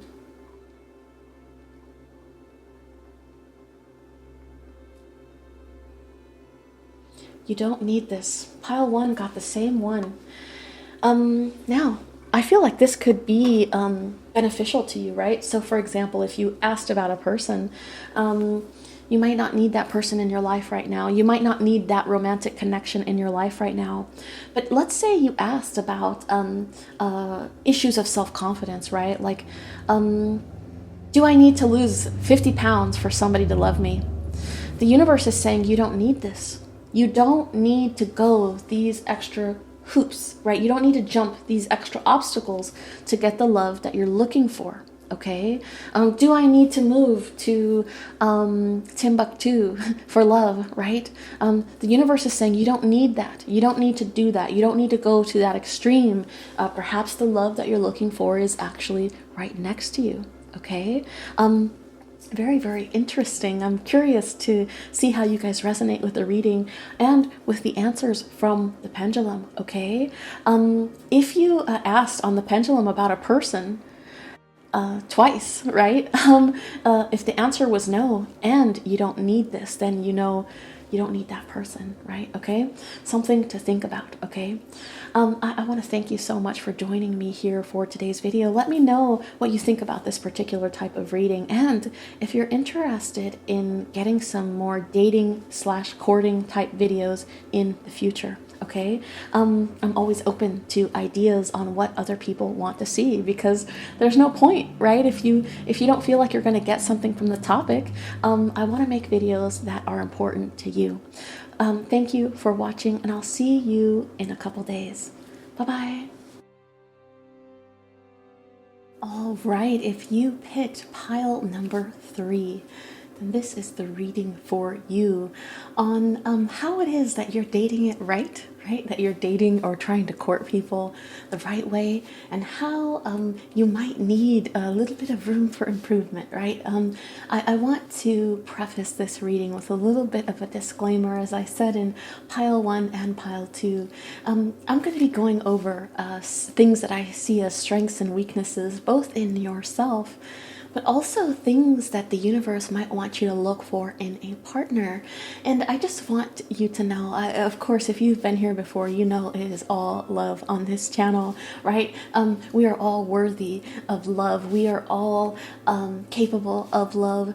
And we are all people of value at the end of the day. But that doesn't mean that somebody is necessarily worthy of your love, or that a specific type of person might resonate with you deeply. And so when I go through the spread, I just want to be clear. If I'm saying something like this attribute in a person might not be right for you, that doesn't mean there's anything bad about that person. I'm not disparaging them or talking down to them. It's just about what works for you and what doesn't, okay? So please bear that in mind. I'm not trying to drag anybody here, just trying to see what the energies are picking up on what would be best for you, okay? I feel like this pile is going to be the most complicated, okay? I get this sense of, even with a charm, right? A tumultuous ocean of different things that are going on here. There's multiple layers to your particular pile, your energy. We'll see where that comes up. Okay, so you have skunk spirit, know your worth. And you also have snake spirit, time to heal. This is a very interesting pile. Okay, first, I want to start here, because I feel like for your pile, I would not be shocked, pile number 3, if you've perhaps looked at other readings like this, or even through your own path of ascension, and you have come across the idea of what it is that needs to be healed in you in order for you to be your most ascended self, but to have productive relationships. And I feel like you may have heard this quite a bit. There's still some healing to do. I feel like you may be interpreting this in the wrong way. Let me explain what I mean by that, okay? Now, we all have work that we have to do on ourselves, but I feel like you actually have done work. Even this color blue, right? There's something so healing about the color blue. There's something cleansing about the color blue. A lot of hospitals, a lot of places where are high stress, they paint their walls blue because it is considered one of the most calming colors mentally, okay? Now, I actually feel like you know this. You've already worked hard. You've done work on yourself. You know the things in your life that have caused you to feel like you've been bit, right? You know the scenarios in your life where there's venom in the veins and you've had to suck it out. You've had to go through this process of healing wounds from perhaps other snakes that you've dealt with. This is card number 55. Fives to me generally represent, some form of conflict or some form of war in the tarot. And the fact that this is 2 fives, it's like twofold. Maybe you had two really long relationships or two relationships that have impacted how you see relationships in the future that left you in a place, right? Where you were like, ooh, relationships bite, relationships sting, they poison, okay? There's something toxic about the relationships that I've been in. But more than that, these break down into a 10 as in endings.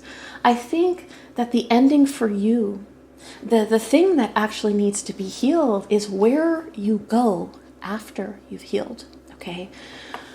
What I mean by that is you've healed yourself. You've done the hard work to shed your old skin like snakes often do, right?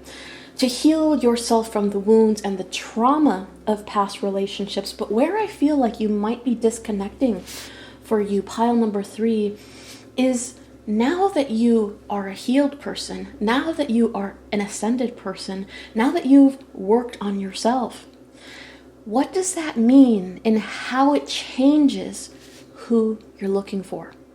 See, it's one thing to heal the self, but to take that a step further, we have to understand how our new healed self deserves to be loved. So if you're taking an evolved being all of a sudden, right? Let's say you as a human being, and you're trying to tell a human being to keep trying to be in a relationship with a snake, and you're saying to yourself, you're not understanding, basically, what I'm getting here is, you're not understanding that now that you've taken human form in this life, right? Now that you've evolved, it's like telling a human being to date a snake. They're not very compatible, okay? So I feel like for those of you that have heard that in a lot of piles, like, oh, Spirit is saying that you have work to do, you might ask yourself in those readings, like, but I've done all the work. This work that you're being asked to heal is actually about now that you are a healed person, or you're 90% there, right? What does that say about the person that you are now needing to attract? You can't be an ascended, healed self and still try to have a relationship with the unhealed, with the unascended, right? So when we see skunk spirit here, there's something repelling about skunks, right? Skunks get a bad rap, but there's a sense here that perhaps the skunks that you've chased in your life, the skunks that you have entertained romantically in your life, the universe is trying to tell you, like, this person is a little stinky for you, okay? This person definitely is not on the same vibration as you. You're working on yourself, but still fixated on a pattern where you deal with people romantically that haven't done that same work. When we evolve, when we heal, we need to be looking for partners that are at our new level. And this is basically saying that the past is a little stinky for you. It's time to get away from that, okay? And this is where I think the universe is telling you to know your worth.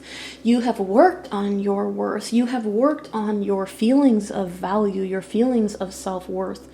And now you're able to attract people that vibrate on your high level, but you keep going back. You keep going back to the same type of person instead of reaching forward to somebody that has done the work along with you, okay? Definitely things about confidence here. This could be something that you have been working on, perhaps the body in particular, okay?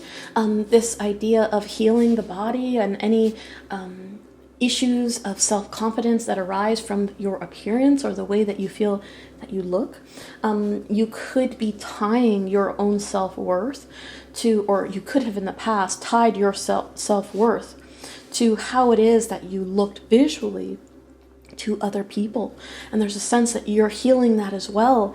And you need to be drawing yourself to people that aren't as concerned with what you used as a crutch, right, in the past.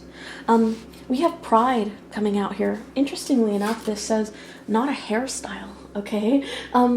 This idea of pride, perhaps this was pride in appearance, okay? Pride in appearance, you've gained enough worth, enough confidence to be proud of how it is that you look. In other words, this change, this positive reflection on your own worth is one that no matter how you style your hair, no matter what kind of clothes you wear, no matter, you still know you're the bomb.com. Interestingly enough, this idea of worth, right? Notice that one of the only things in color on this particular card is her earring that looks very much like a pentacle here. I get sun energy. There is actually a sun here, okay?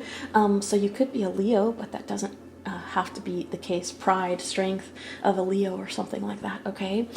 So regardless of how you look on the outside now, you could go somewhere in sweats and with your hair all messy, and you still feel your sense of pride. You still feel your sense of worth. You're no longer tied to something visual to represent what you're worth, okay?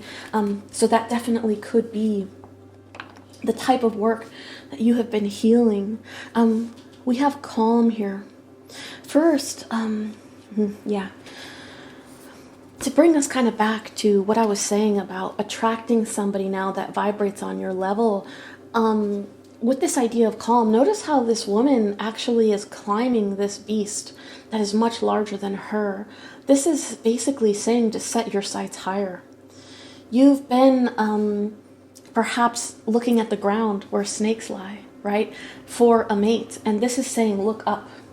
The more somebody feels out of your league, the more that person feels that way, the more you know you're pushing your ascended self to not settle because you know your worth.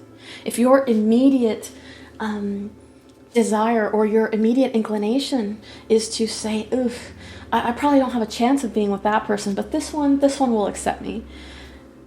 That's your first red flag, okay? We need to be looking up. We need to be climbing stuff that feels too big for us here, instead of being on the ground level where snakes from the past reside, okay?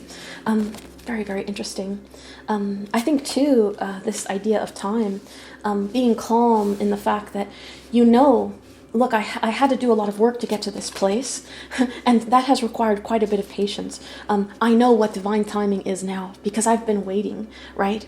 I know that this process has taken a lot longer than even I expected to change, to grow, to be better. And so you have a very good understanding here that this relationship will be when it's meant to be, okay? That good things take time. And to become your version of a good person or a good version of you, that has taken time. We have perspective that has shown up here and submerged. Okay. One of the things that I pick up on for you, okay. One of the things that I'm picking up on here is when you look at the people that try to communicate with you romantically, right? Or even the people that you reach out for, that you find interesting, or that you are like, oh, this person, I kind of have the hots for them. I'd like to see where this goes.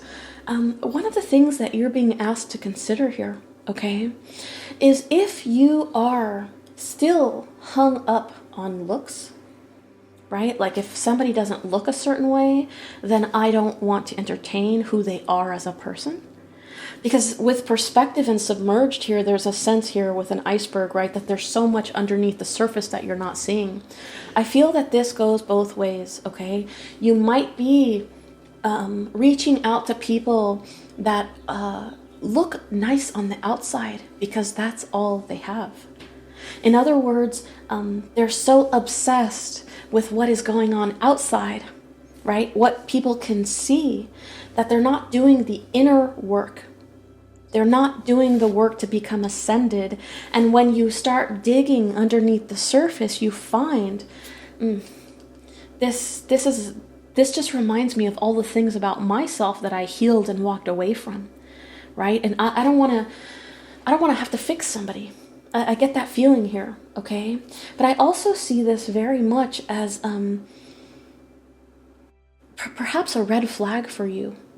If you, let's say you're online dating, okay, just for example's sake, and you match with somebody and you they send you a hello, and that hello leads with, "You're so beautiful," that's a red flag for you. If all they can see from you is your photos, okay, and you can tell, they're like, "What do you do?" And you're like, "Well, that's weird. What I do is listed on my profile." You clearly didn't read it. They're focused solely on the perspective of what they can see on the outer shell. Okay, they're not considering you as a complex person. They're not looking into your deeper waters. They're focused solely on the surface. And people that are focused only on the surface are surface level people generally, okay? And so you end up engaging in conversations with these people and you realize that they have no depth. And then you think, oh, there's that empty feeling again, right? There's that empty feeling where I feel like I'm not resonating with somebody because they're operating on a lower vibration. So something like leading with "You're so beautiful" might be a red flag for you, right? Or somebody leading with "Send me more pics," right? That's a red flag for you, pile number 3, okay? That's not a red flag for everybody, but for your particular pile, it is. There's something about perception and about how people look that you're healing about yourself or have healed, and you need to stay away from in other people. Now, you could be doing this to others, right? Shutting them down before you get to know them because you're only focused on the surface. You'll know which side of that coin of pride resonates with you, okay?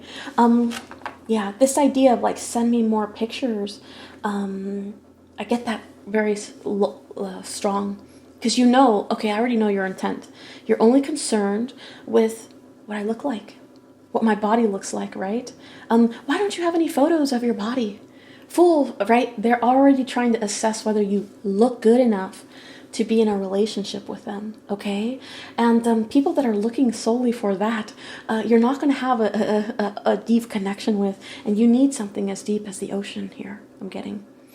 So depth and shallowness when it comes to actual appearance is something that you need to look for as a red flag, okay? I also, this is interesting.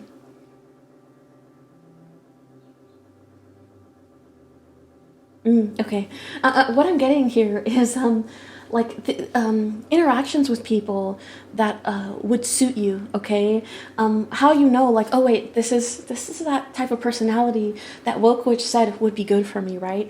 Is if in this example of online dating, somebody were to reach out and say, "That's so interesting that you're into underwater basket weaving, because I've always had a fondness of the deep ocean." They lead with a characteristic about you, a hobby about you, something that you've put in a freaking paragraph that they have to dig for. So you know they're already looking for depth, okay? There's a lot here about you being repulsed, the smell of the skunk, right? On where it is that certain people put worth. You need to shy away, especially if you are exceptionally beautiful, okay? From people that their only sense of pride is to have somebody on their arm that looks good. Very interesting. Let's see what else we can get. That's, as I said, this pile seems like it's going to be a bit more complicated than the others. And you're off to, you proved me right. Pile number 3. Okay, what else? So we have the Queen of Shells, the Seven of Feathers, let me start over. For those that don't know what the shells, feathers, and all that stuff means on this particular deck, you have the Queen of Cups, the Seven of Swords, we have the Two of Cups, we have the Queen of Wands, and we also have the Star card. Okay. This is interesting here, okay. The Nine of Cups, the Wheel of Fortune, the Chariot, and the Emperor. Okay, let's start with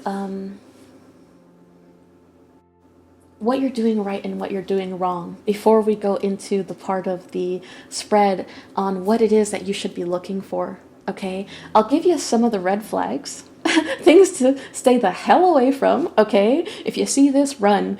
Run, girl or boy, because I know men watch this channel too. But also what your strengths and your weaknesses are here. Okay, now one of the things that I see here with the Queen of Cups, you clearly are, you could be a water sign, okay? But you clearly have a depth to you. See, what you're looking for is to actually give mature love, and you're looking to give long-lasting love. If you pick this pile, you're not looking for a fling, okay? You're looking for somebody that will truly complete you. And I feel like the idea of even having to date is tiresome. It's like, why can't I just have my person? I don't want to go through the roller coaster of all this.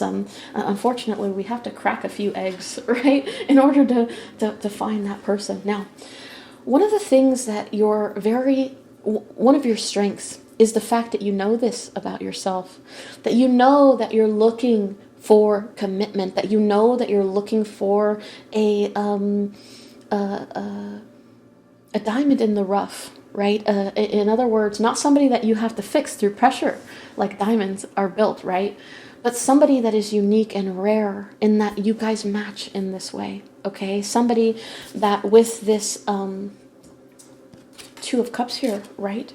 That they are your perfect partner, a twin flame, okay? So you know that you want this, and that is a strength. That is a strength because it saves you a lot of time, okay? It will save you a lot of time when you know how to connect with this in the right way. Now, one of the things that the universe wants you to work on, the flip side of this coin, okay, is that the Queen of Cups has a tendency to mother and to over-nurture, especially the broken. And I think at times you have seen with perspective, like this cosmic eye, this stark intuition that you have, okay?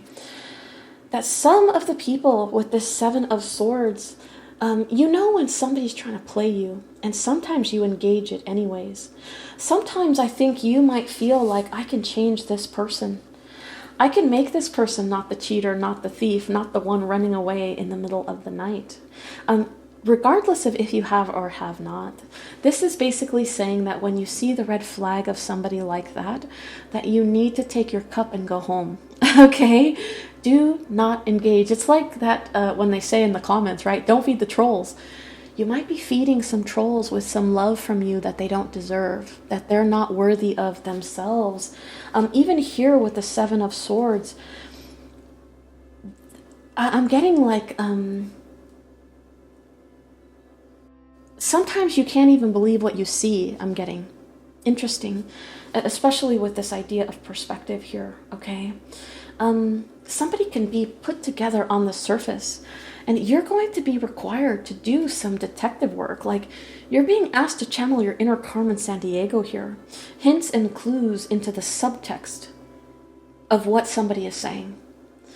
So for example, if somebody says, well, yeah, I know I'm 50 and I've never been in a relationship, it's because I haven't found the right person.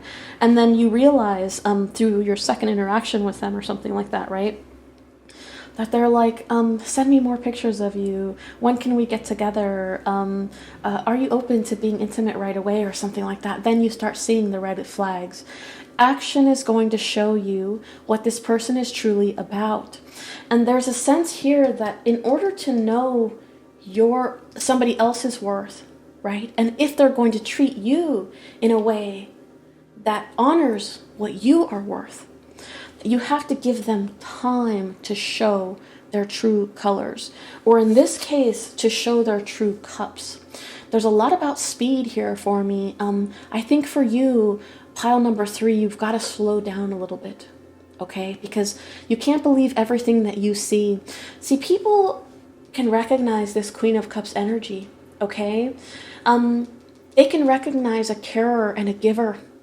And when you have a thief will see your energy here and say, well, look at that. I'm a taker. Aren't we a perfect match? You can give and I can take. And so there's a sense here of letting people, not being quick to jump into anything with people. Because you need to know if they are the thing that they say they are with this 9 of Cups. And you need time to build this perspective. So you're being told to slow it down. Slow down in your courting of people and what you give to people before they've kind of shown you what they're working with, okay? The true version of them. So for example, if somebody says, I'm looking for a really deep connection, okay? They come out here with this energy of the 7 of Swords. I'm looking for a very deep connection. And you're like, wow, I think I feel that same way, right? And immediately they're like, I don't like to do a bunch of texting, so when can we meet? Let's go have some drinks, right? And it's like, wait a minute, like we only sent 2 texts to one another. So what is the truth? A very Oprah moment here. What is the truth, right? I feel like you can see the cracks in people's facades if you take a moment to slow down and to not let people push you into meeting them sooner than you want, into giving anything up sooner than you want, right? Whether that's pictures, love, your body. You're being asked to bring it all the way back, slow it down, okay? You also have the 2 of shells here, the Wheel of Fortune and the Chariot. Again, there's this thing about speed and about movement here. I think one of the things that is one of your strong suits here is that you know yourself with the 9 of Cups. As I said in the beginning, right, you've done the work to get to this 9 of Cups place, happy with who you are, not just with fickle things like how you look and things like that, right? But really, truly in love with yourself, okay? And in order to do that, we need to turn the page and recognize here that our true love, right, our true companion is going to take the time to get to know us. They're going to show us how they feel versus just telling. If somebody is all talk and no action, then you know that they're not really who they say that they are. Now, with the Chariot here, this is interesting because I very much get this sense here that your pile actually needs to wait for people to come to you. See, pile number 2 was very different in that they were being told to take the lead, right? That they were hiding too much and they needed to come out of the gate running. Whether you're in a relationship or not, or rather, whether you're in a place where you know who it is that you are interested in or you don't, you're waiting for a love in the future, okay? This is very much saying that once, for your particular pile, once you interact with this person, right, it's not time to go and like stalk their social media and like every single photo and text them 100 times a day like a mother would, right? Like a Queen of Cups would. It's like that meme with a person standing and there's somebody behind them holding a bat, right? Like about to hit the person that's got their back turned, and the caption is like, let me smother you with my love or something like that, right? Like you might be the type that wants to like beat your love into other people. And this is basically saying that the Queen of Wands, the worth that you have developed, right? the sex appeal that you have developed in your own self-confidence, in the work that you have done to make yourself a badass, that draws people to you, okay? The Queen of Wands doesn't ask for anything. What she wants comes to her. And this is what you're being told here. You're chasing things that should be chasing you. Again, this is very different from the other pile. You're being told that you need to make people work for you and not the other way around. Take that how you will. Because I know sometimes when we see things that we want, we can't help but to jump, right? But the person that is truly going to be your forever person, your Two of Cups here, they're going to come running to you. You don't need to chase them, okay? So there's tones here of making yourself overly available, of giving in relationships when something isn't being given back to you, and that's a sign. That's a sign, right? Like if you text somebody 5 times and they text you, you text them a paragraph deep from your soul, right? And they text you back and all it says is K, K, right? Or okay. Then you know, wait a minute, I'm chasing. I'm not supposed to be chasing. I'm the damn Queen of Wands, okay? Somebody's going to come chase me. I need to just sit on my throne. You're the Queen of Wands, you're the Queen of Cups, and you're the Emperor. I sit on my throne and people come to me, right? And this is the energy that you're being asked to embody here. You're not trying to chase anybody. They're coming to you because they see your worth. They see that you are these queens, and they see that you're happy, and they see that you would add to their life instead of subtracting. You know what I'm getting here? This is very interesting. I wonder for you, if you have had relationships in the past, if this is a common theme in your relationships, okay, for you, pile number 3. When somebody goes to court you, or you go to court somebody, right? If they ask you, like, be my girlfriend or be my boyfriend, right? And the conversation goes something like this might be a red flag for you, okay? I want to be with you because you're so beautiful, because you make me so happy, because you make my life easier. You do my laundry when I don't even ask you to, right? I love the way you dress. I feel like, you know, we look great together. That type of a conversation versus this type of a conversation, okay? So if people approach you like I just said, this is a red flag for you. Here's how people should be approaching you, okay? This is how you'll know, okay, this is the person for me. I wanted to let you know that you make me feel like I'm a beautiful person, right? And I feel lucky that you're in my life. I want to make you happy. I want to do your laundry, right? I feel like if you gave me the opportunity, I could provide stability in your life. I could provide you loyalty. Do you see the difference here? See, Group 1, the red flaggers for you, lead with what you can do for them because they want this Queen of Cups. They want to suck you dry, okay? There's a difference. Whereas Group 2 is saying, here's everything that I will bring into your life, not everything that I can steal away from you and then leave you with nothing when I leave in the middle of the night. There's a difference in that type of conversation, okay? I think that this perspective, right, it shows us that this person wants to bring luck and happiness to you. They don't want to suck it from you. And this is why you're being asked to just sit on your throne and let this person come and serve you. Because you've done enough serving in your life, okay? You've done enough catering to other people's needs. The person that is going to love you for the rest of your life is going to approach you from the standpoint of what they can do for you, not the other way around. Even here with the Chariot, okay? Notice that this Chariot, which I felt was their energy, okay? Their energy coming towards you because you're the Queen of Wands. You attract, You don't go and chase, okay? This card in this particular deck is defined as discipline and determination.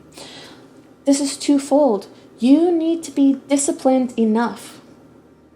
You have to be disciplined enough to know that if somebody isn't determined to come and be with you, that they're not the right one. If they're not, you have to be able to say no to the people that come in with this energy instead of this energy, okay? This is asking you to be disciplined in determining who it is that is worthy of being in your court, because you are the queen, regardless of gender, okay? Now, we also have the Emperor here and the Star. This is something that really kind of surprised me here, okay? I feel like this person first, as I said, has done their own healing. When you speak to this person about healing, they won't knock it off as something that's foo-foo or something that is not mainstream, but out there, wild, right? They'll understand the concept of work, even if they interpret it differently. You might call it shadow work, they might call it personal development, but still, you're on the same wavelength about growth. This is an important thing for you to know. They are working on their own healing here, okay? I also feel like for some of you, the reason why you're being asked to not put your worth in your own appearance or to be seduced by people who put your value based off of what you look like, or the value of anybody based off of what you look like, is because you need to be freed. You need to be freed from those trappings that will block you from going after somebody that is in the public eye. With the Emperor and the Star card here and the Queen of Wands, this could be an actor, a singer. This could be somebody that, because I get that this person is known, okay? This person gets attention. There's a part of their life that is quite private, but there's a big chunk of their life that is lived above the surface, as in the public eye here, okay? And the reason why I mention that is because for some of you that have yet to release, right, the trappings, because I said this could go both ways. You could put too much value in looks, or your partner can, right? For some of you that put all of your value in your own looks, like, I could never date somebody like this because I don't look a certain way. You're being asked to heal that now, because you're going to be thrust in the public eye, and you need to have a thick skin for that. I don't care if you're the most beautiful woman or the most beautiful man in the world. Put yourself on an online platform and somebody will find something to talk shit about, okay? Like, even the most beautiful people in the world, somebody will find something to nitpick about, right? So I'm getting that the universe is asking you to develop some tough skin here, because some of you were meant to date somebody and marry somebody here that's going to put you on a little bit of a platform, okay? Even if you want to be the quiet spouse that isn't in the limelight, people are going to be able to Google you. People are going to know what you look like. People might see you on a red carpet. And so you're being asked to work on healing any preconceived notions that you have about your strengths and your weaknesses as far as your looks are concerned. Very, very interesting. So we kind of addressed the time. We addressed the Seven of Swords and the Nine of Cups here. Queen of Cups. I'm just making sure I didn't miss anything here. With the Emperor and the Chariot here, somebody that takes control. Your partner is the one that's going to be doing this. Stop chasing people, okay? If you have to arrange your first date, then that's a red flag. Based off of the energy of what I'm getting here of who you're going to end up with, okay? If you have to ask somebody out, that's a red flag. These people for your pile are going to be coming to you. We do have some, let's see here, Cancer energy. We also have Aries and Aquarius. You could be one of these signs, but you don't have to be, okay? Okay. Let's see what it is that you should be looking for. Page of Wands, the Knight of Pentacles. Wow. Even here, you can see it, okay? This is you. This is you sitting in your passionate knowing, and this is somebody bringing you an offer. You're not chasing somebody. Divine wisdom coming out here. The Ten of Cups. The King of Cups. Wow, this is a really beautiful spread. Three of Pentacles. The Six of Pentacles. The Six of Wands. And the Moon. Okay. Again, public recognition for this person. Public recognition. You might be dating somebody that's a bit of a celebrity.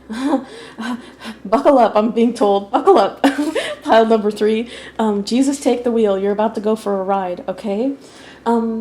First, the person that you're looking for is passionate, is creative, and is deep. They see things in a way that is much beneath the surface. This person likes to dive the depths. If you're, gosh, it's so easy actually to funnel out the people that are wrong for you, right? Ask them a deep question.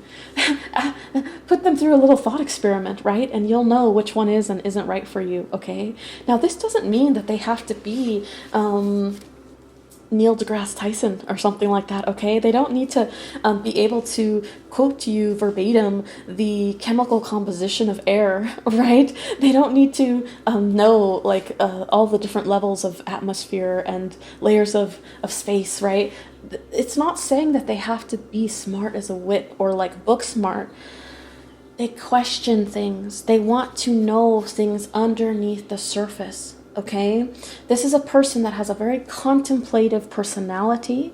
If you were to show them a piece of art, if you were to show them music, they would listen. And they wouldn't cast this aside as, that's not for me.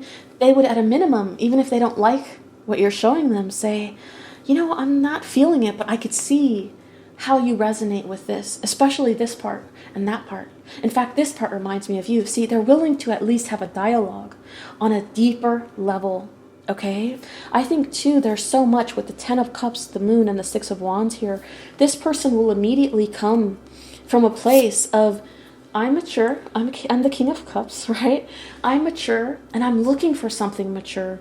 This person leads with, marriage is something that I really want, okay? I want to be successful. These are my goals. These are my ambitions. Versus, let's say you, if we were comparing profiles, right? I don't know why I keep going back to online dating in every one of these piles, but that's where we're at, okay? If you were, let's say, looking at people's profiles, the person that wouldn't vibe with you would be the one that starts with, I'm a laid-back guy, or I'm a laid-back girl. That's like, right? Or here's one of my favorites. I try not to take life too serious. And it's like, for your pile, okay, why not? It's the only damn life you have, right? Like, why wouldn't you take it seriously? I think what they mean to say is, I don't take myself too seriously, but they say I don't take life too seriously, and there's a big difference. I feel like that's a slip where they're kind of telling you something without realizing that they're telling you something, right? Okay, so I'm a laid-back person, that wouldn't vibe with you. Versus this energy, which I feel is, I'm somebody that knows what they want and I work hard for it. I believe that talk is cheap. These are the kinds of people that you need to be interacting with, okay? Mature emotionally here. They're not going to make you go on these ebbs and flows of their own emotions. They're not like super angry one day and then chill the next day. They're not on a roller coaster. They're very even keeled, to the point that you might actually think, is this person boring? Right? Is this person boring? And then the more that you dig underneath the surface, then you realize, whoa. This person is quite complex. This person has so much depth. I think too, if this is somebody in the public eye, I'm getting here that this wealth, right, this success, they almost keep it a secret. So if somebody leads with, I actually had somebody say this to me once, you're very beautiful. I know that I'm too old for you, but if you date me, I'll buy you whatever you want. That was an uncomfortable conversation, okay? If somebody leads with that, look at me, I'm a rock star. Look at me, I'm a famous actor. Look at me, I have money. that's a red flag for you. Because this person actually likes to keep that part of them submerged, right? You can know of me, but I don't want you to know the intimate details of me unless we're in a marriage, unless you're my close friend.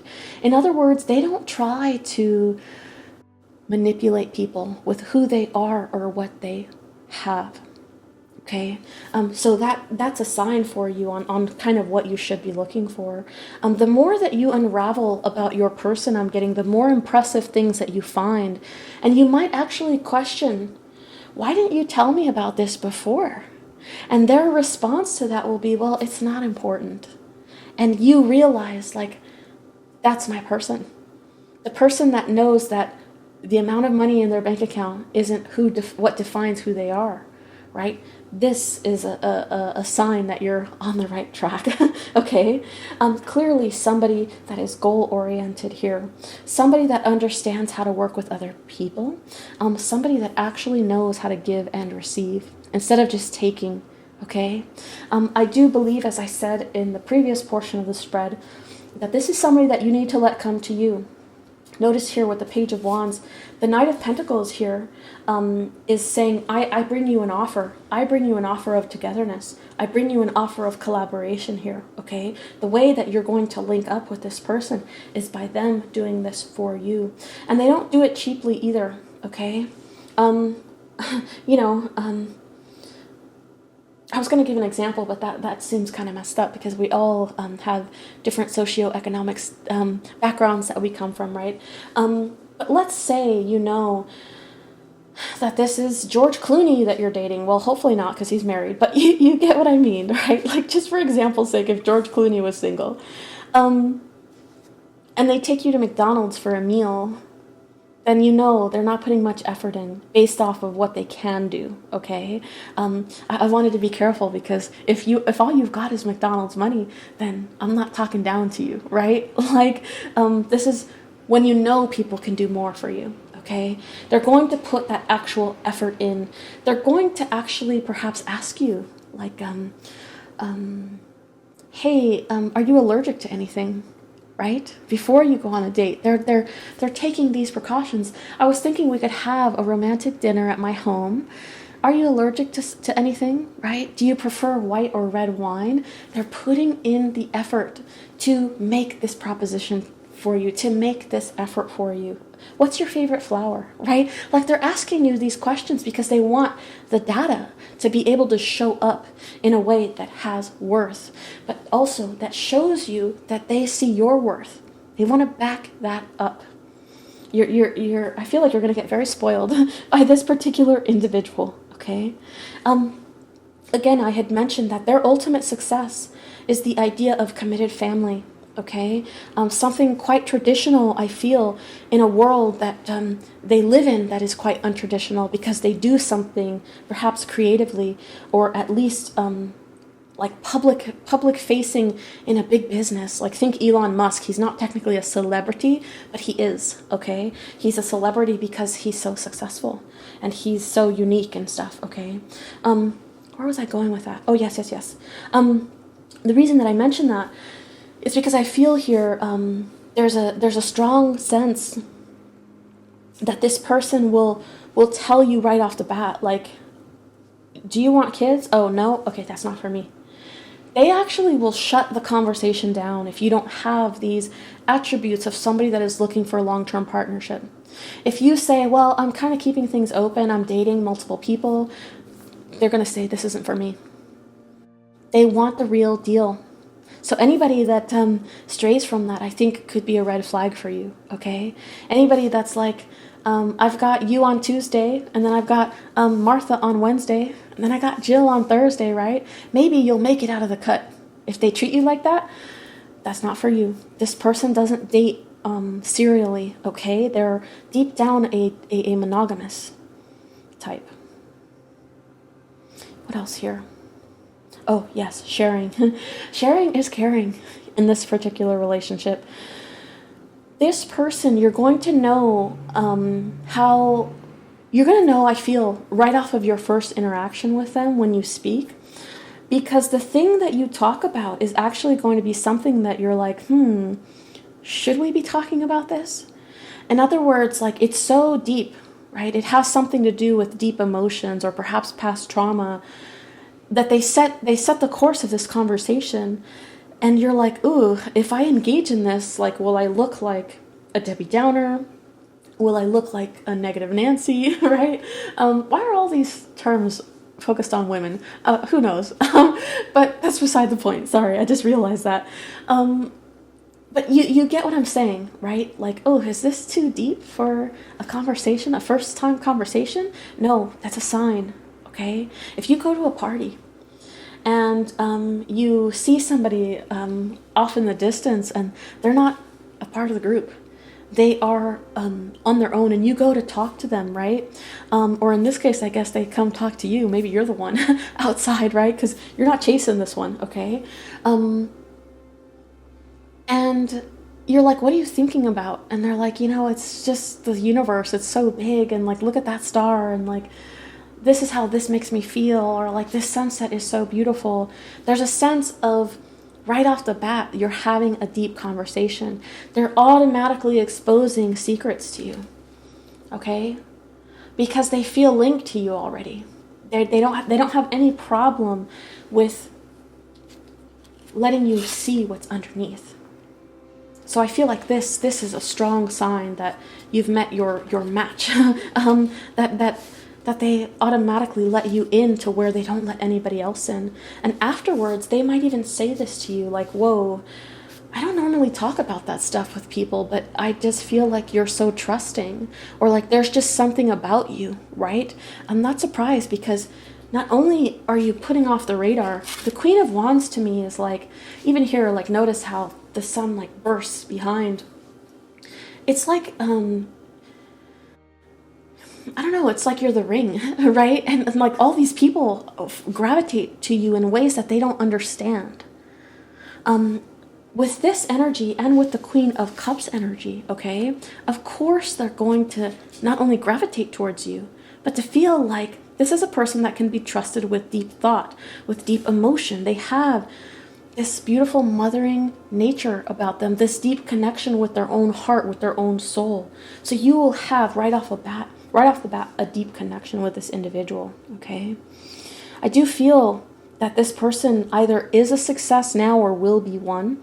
I try to be cautious with that kind of advice, okay? Because remember, we're looking here at lifetime of who they are, who they're going to be, okay? So you might if you come at it from like a gold digger type perspective, right? You might say, oh, you're not rich, so you must not be the one. And a week later they win the lottery or something, okay? So don't judge a book by that cover, okay? Because this person will be a success. They will do quite well, okay? Very interesting. So when I say that, keep in mind not to just discard people if they're not wealthy or something like that, right? Because you're looking deep into worth, not on the surface. That would be just as surface level as only dating somebody based off of their appearance, okay? Maturity over emotions and restraint here is so important as well. Because this person is so wise. They know what they want and what they don't want. And the fact that they have restraint, right, is a sign of their maturity. Like, no matter how much they might want to see you, they'll say, I don't want to rush. I don't want to rush things. Let's see each other next weekend, right? And maybe that distance can help our hearts grow even fonder. They're this patient with the love that they give you. You've got some cards here, like literally there's, in regards to the person that you're going into union with, there is nothing bad here. There is nothing that like needs to be worked on. Like, you've pulled some amazing cards. So be excited about this love, because it's coming your way. Coming to you, not you going to it, pile number 3. I'm gonna like beat that into your head. All right. Before we go, because I know I talked for a very long time on your reading, I want to pull the pendulum. And I want you to ask 2 questions yourself of the pendulum. The first is going to be a yes or no question. Now, you might have somebody in mind, right? You might have somebody that you're thinking about. Maybe it's your celebrity crush, right? With the energy we're getting here. Perhaps it could be something that you are asking about your own ascension, although if that is the question, I would wait for the second pendulum swing, because I feel like that might be a little bit better for you. So think about your question or the person that you're asking about, and I will swing the pendulum and see if we can get a yes or a no, and then you can interpret that how you will, okay? For pile number 3, please, regarding their yes or no question, please. For pile number 3.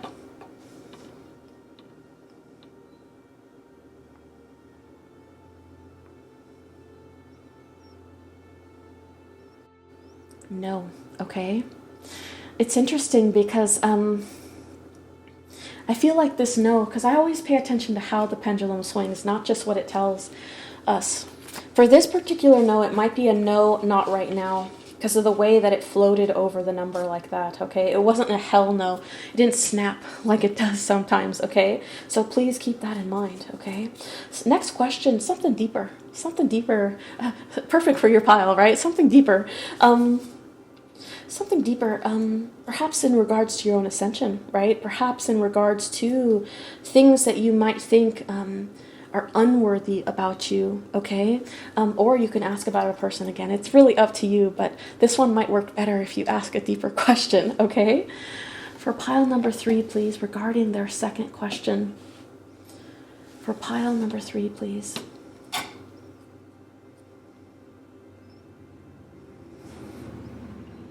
They love you. Now, you could be asking about, could me and this person be together? That's a yes, right?